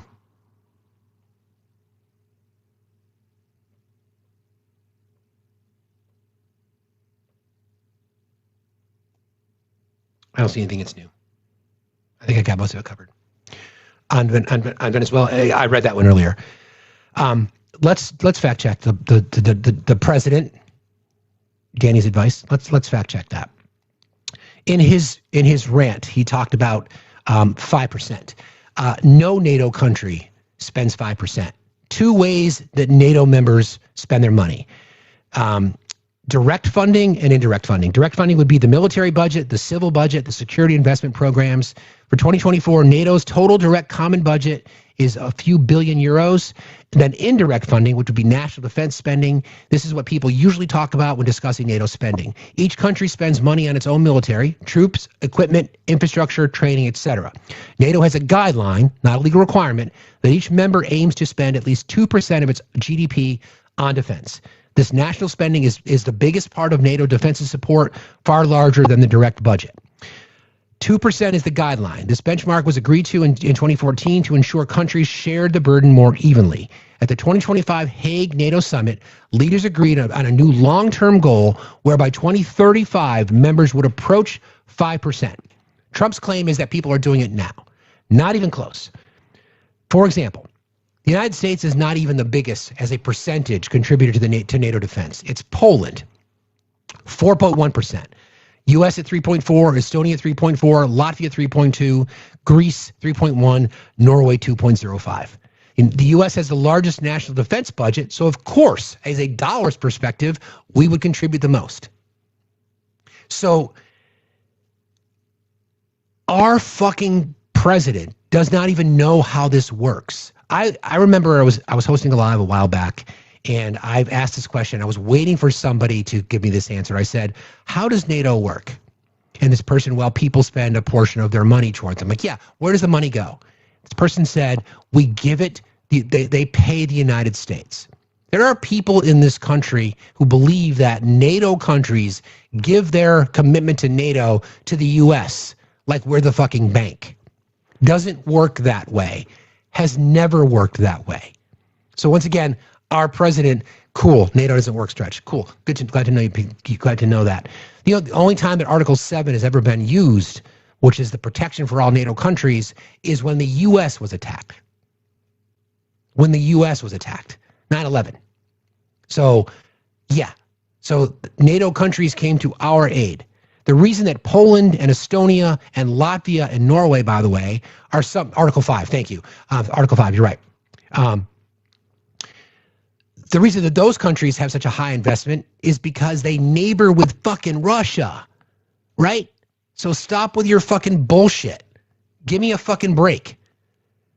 This is what I'm talking about how because the president said all these things about how NATO doesn't have any role in the world, the intelligence that we get from NATO alone up until the Trump administration, when Europe's going to be like, fuck all y'all, that is the investment. That's worth the investment in and of itself because of the intelligence, because of all the various intelligence agencies across Europe and, Five Eyes connected to the world.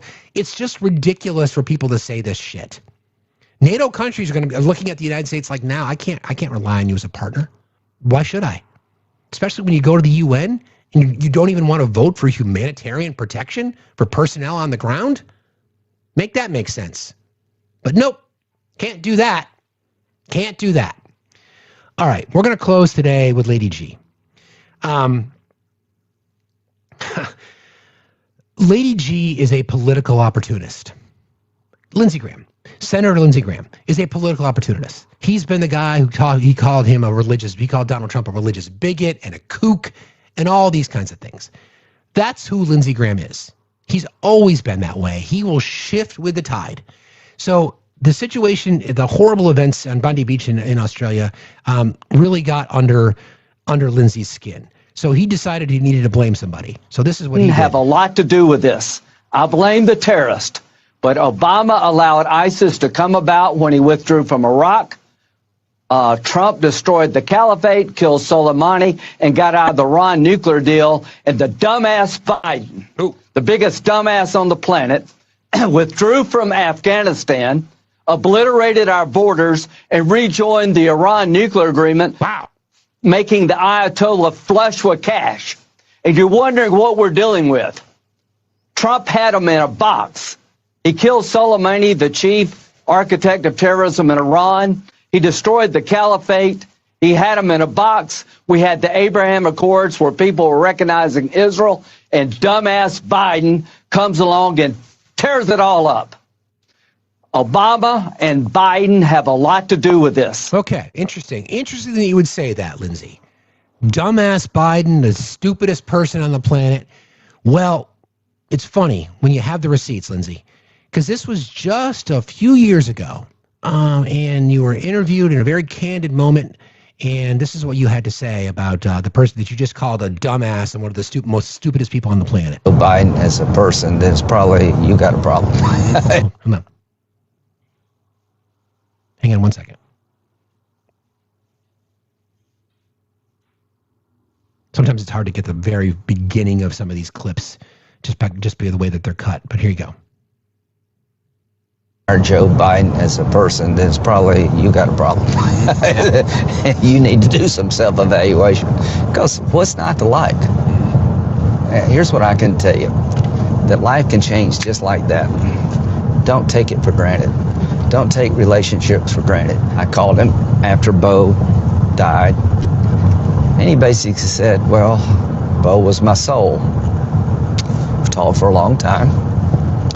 He came to my ceremony and said some of the most incredibly heartfelt things that anybody could ever say to me. And he's the nicest person I think I've ever met in politics. Is that right? He is as good a man as God ever created.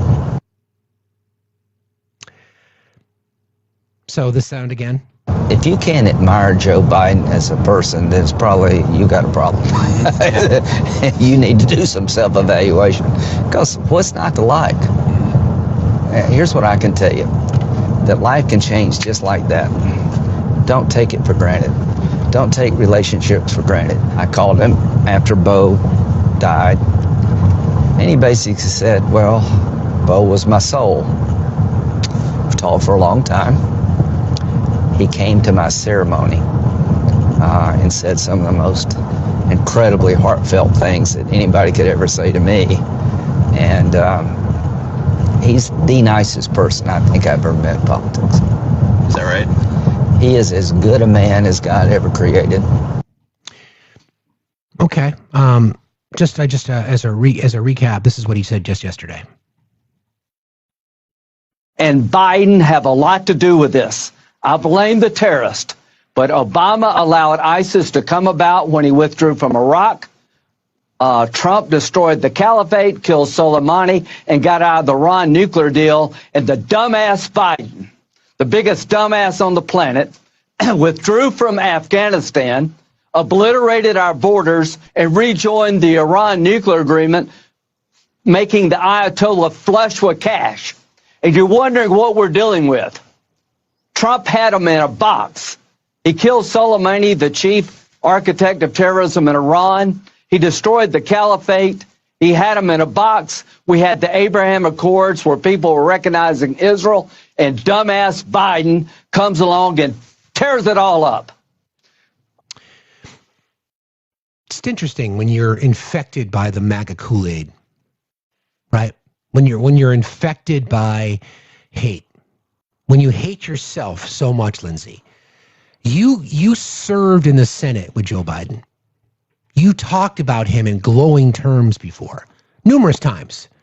You talked about how he's a good man, how he's loyal to his country, how he's a patriot, how he's a God-fearing man, how he loved his family, how all he cared about was trying to make the country better, bring back the soul of the nation. And that's how far you have fallen, Lindsay. That's how far you have fallen. Call him stupid, blah, blah, blah. Well, we see you. We see you, Lindsay. We know what's happened to you. We've watched it. We've watched your lies. We've watched it. Pretty sad. It's more reflecting on you, Lindsay, than anybody else. But anywho, good morning, my friend. How are you today? That piece of shit. I know, right? So, Steve, sorry, the dogs are barking. I live in a small South Carolina town, okay? Kind of on the border of Georgia. And this past Sunday, we went to the Christmas parade. Now, the way our Christmas parade always works is they have a few emergency, the first responders, police go first, a couple, and then usually they have any kind of senator, any kind of politicians, anything like that, kind of go after that. So here comes a white Bronco, fittingly enough. It's got a sign on the side. It says, vote Lindsey Graham, or, one of his signs. So I'm thinking, what douchebag is riding through town with a Lindsey Graham sign on the side of his white Bronco? Guess who's in the car? Lady G himself. Yeah. He's in there, and you know what? Didn't even throw out any candy. So my son was not impressed. You can't. Wait a minute. Wait a minute. You're going to be in a parade in a car and you're not going to throw candy? That's just awful. That's it, man. That's just the worst. That's the worst. Yeah. Is he on the ballot? I'd have to go back and look. I believe he is. Annie Andrews is. I hope I'm getting that name right. There's a very qualified doctor who is running against him, and I apologize if I don't get that name right. I'm busy wrapping gifts, so my mind is all over the place right now. But I believe it's Annie Andrews. I'll get into that and check and let you know. But there's a very qualified doctor who is running against him, and I'm really hoping she gets some traction because I'm part of the South Carolina subreddit, and I know that Reddit kind of leans a little bit left in many areas, especially on that Reddit, and there's a lot of outcry against him. So I'm hoping that maybe for once there'll be some change, but I don't have a lot of confidence. I wish I had more confidence. And folks who are saying in the chat, I didn't have any tomatoes, I didn't have any eggs, or I really would have done my part. We know you would have because you're a good patriot, Drew. Hey, thanks for jumping in and happy Hanukkah, my friend. Appreciate you for being here. Thank you, buddy. See you later. Take care. To me, it's just the infection, right? It's the infection. It's the infection that is Trumpism. I mean, I'm never going to say that Lindsey Graham was a good man, but he was honest. He was being honest about Joe Biden. How could you not like Joe Biden? I'm not a huge Biden fan. He's a fucking moderate. He paid too much deference to big oil. He didn't do enough progressively, but he's a decent man. He's a good man. Cares about his family. A guy's been through so much fucking family tragedy in his life. He's a good man. He's a good man. And the right wants to say that Joe Biden was this threat. Joe Biden is boring. I want boring in my politics. We all should want that. He's just a good human being. Went through a ton of fucking loss, loves his family, loves his country. Lindsey Graham 7 years ago acknowledged that. He said it himself. Just a good guy, right? Yeah, Joe Biden, exactly. Joe Biden didn't try to take things away from the American people. He tried to advance society. I don't like a lot of his politics because he's too much of a status quo Democrat for me. Again, paying too much deference to big oil, opening up, drilling situations there, expanding our access. We created, we drill baby Joe in the Biden administration. I wasn't a fan of that at all, at all. But I didn't have to worry about a true social post in the middle of the night diminishing people or using just vile, hateful rhetoric. Joe Biden, who was under assault every fucking day by the Trump administration, was one of the first people to publicly to go out on the record and saying what happened to President Trump in Butler, Pennsylvania, wink, wink, nudge, nudge, should never have happened. Right? It's like, but that's just not good enough for the right because they've just been conditioned that it's got to be about anger and vile rhetoric. I agree, Tiff. I was just about to say that. Joe Biden's biggest fault is because he believed in the institution that was the Senate. He always thought that you could come up with bipartisan solutions. He always thought if you gave people an opportunity to vote with their true heart, that things would come through. And he was wrong about that. He was attracted to the romanticizing of politics, wanting solutions to be bipartisan. And ultimately, end of the day, some of the best legislation you're going to get is going to be bipartisan. But he didn't. And he held on to that hope, and he appointed Merrick Garland, who just did not do enough. I wish Merrick Garland behaved more irresponsibly, quite frankly, but he didn't do it. His biggest fault was believing in the Senate. I agree.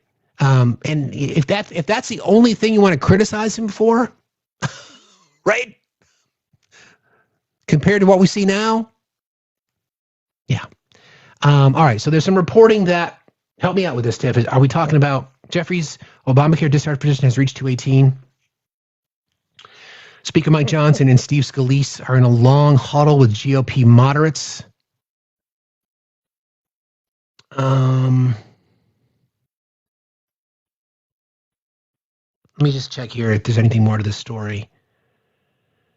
Speaker Mike Johnson and Steve Scalise are in a long huddle with GOP moderates Lalata, Valadao, Kiley, and Lawler. That came out at 11:06 this morning. Now, this is after they reached the appropriate number, I'm assuming. Guys, help me out with that timeline. Is this after they got the appropriate number of signatures, 218? Is that right? That's my assertion. Yeah, it is. It would be after, because they got the 218 signature at approximately 10 o'clock this morning.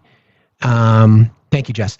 They got the signatures at 10 o'clock this morning. So he's meeting with the leadership team in the House, that is, Steve Scalise, Mike Johnson, meeting with Mike Lawler, who was one of the people that signed that discharge petition, along with Representatives Kiley, Valadao, and Lalota.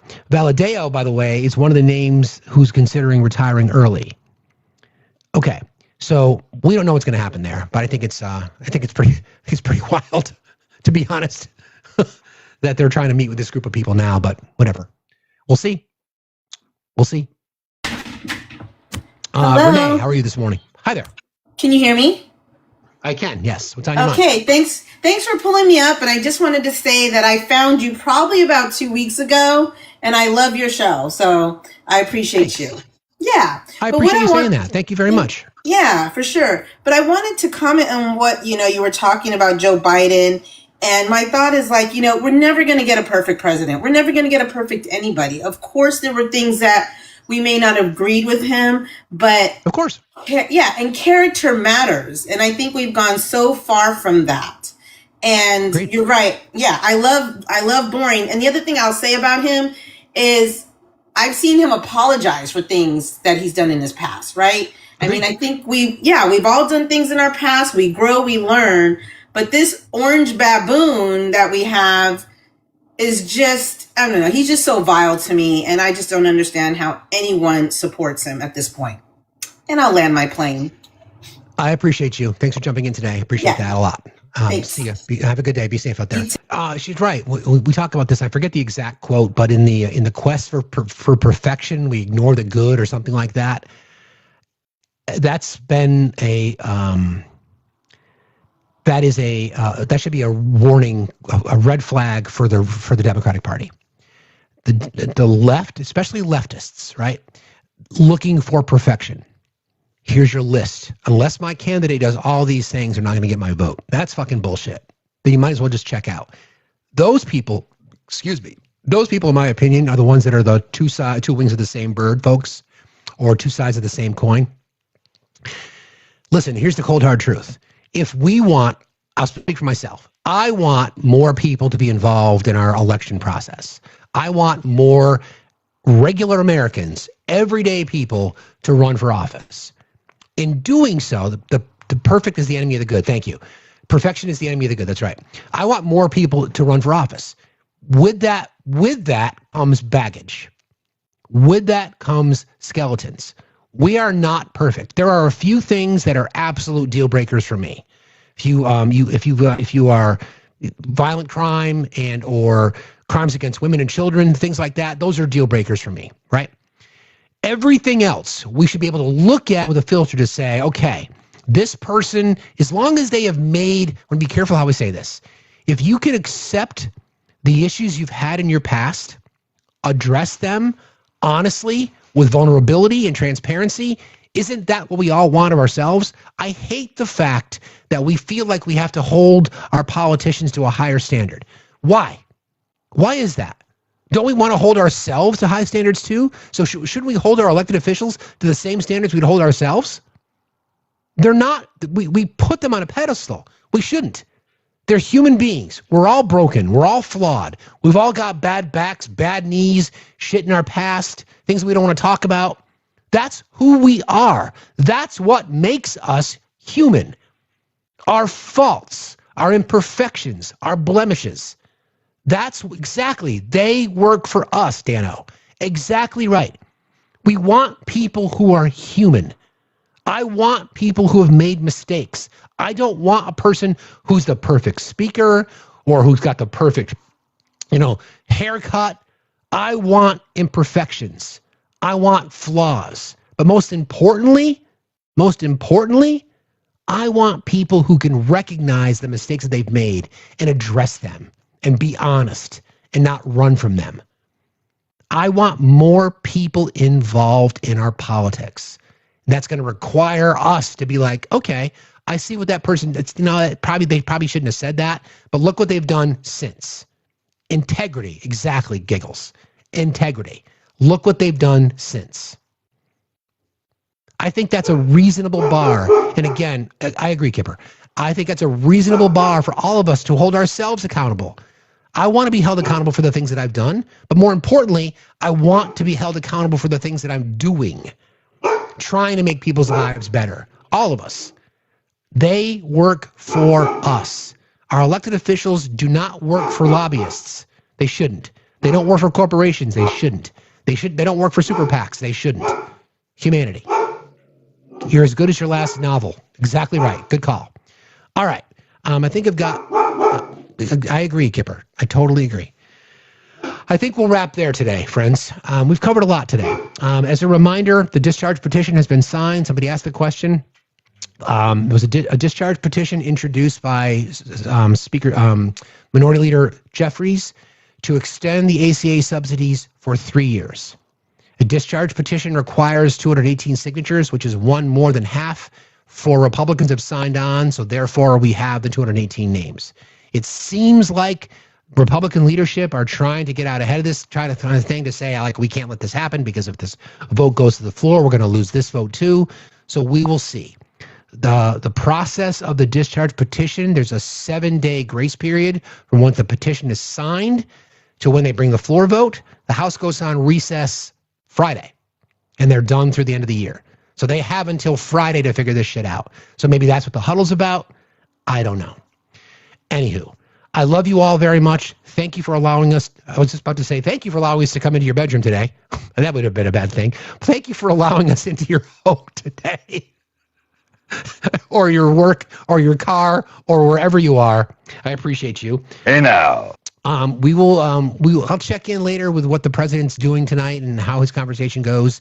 That was okay. Sorry.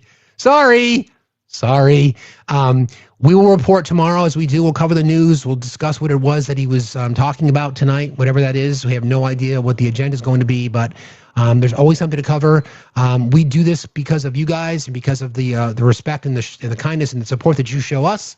So in turn, we have a responsibility. If you've not yet subscribed to our YouTube, please consider doing that. Also, if you've not yet subscribed to our Twitch stream, please consider doing that as well. Again, if you like to support the channel, if you want to help us bang out that goal today, that'd be great. Again, facts at Factsstillmatter, Cash App, PayPal, and Venmo. Thank you for joining in your bed, Amy. Thank you. I appreciate that. Who are we going to raid? We said we'd raid Danny. Everybody go raid Danny. You guys are awesome. Everybody go raid Danny. Please tell her we said hello. I love you, friends. We'll see you tomorrow morning, 8 o'clock Eastern time. As a reminder, there's always some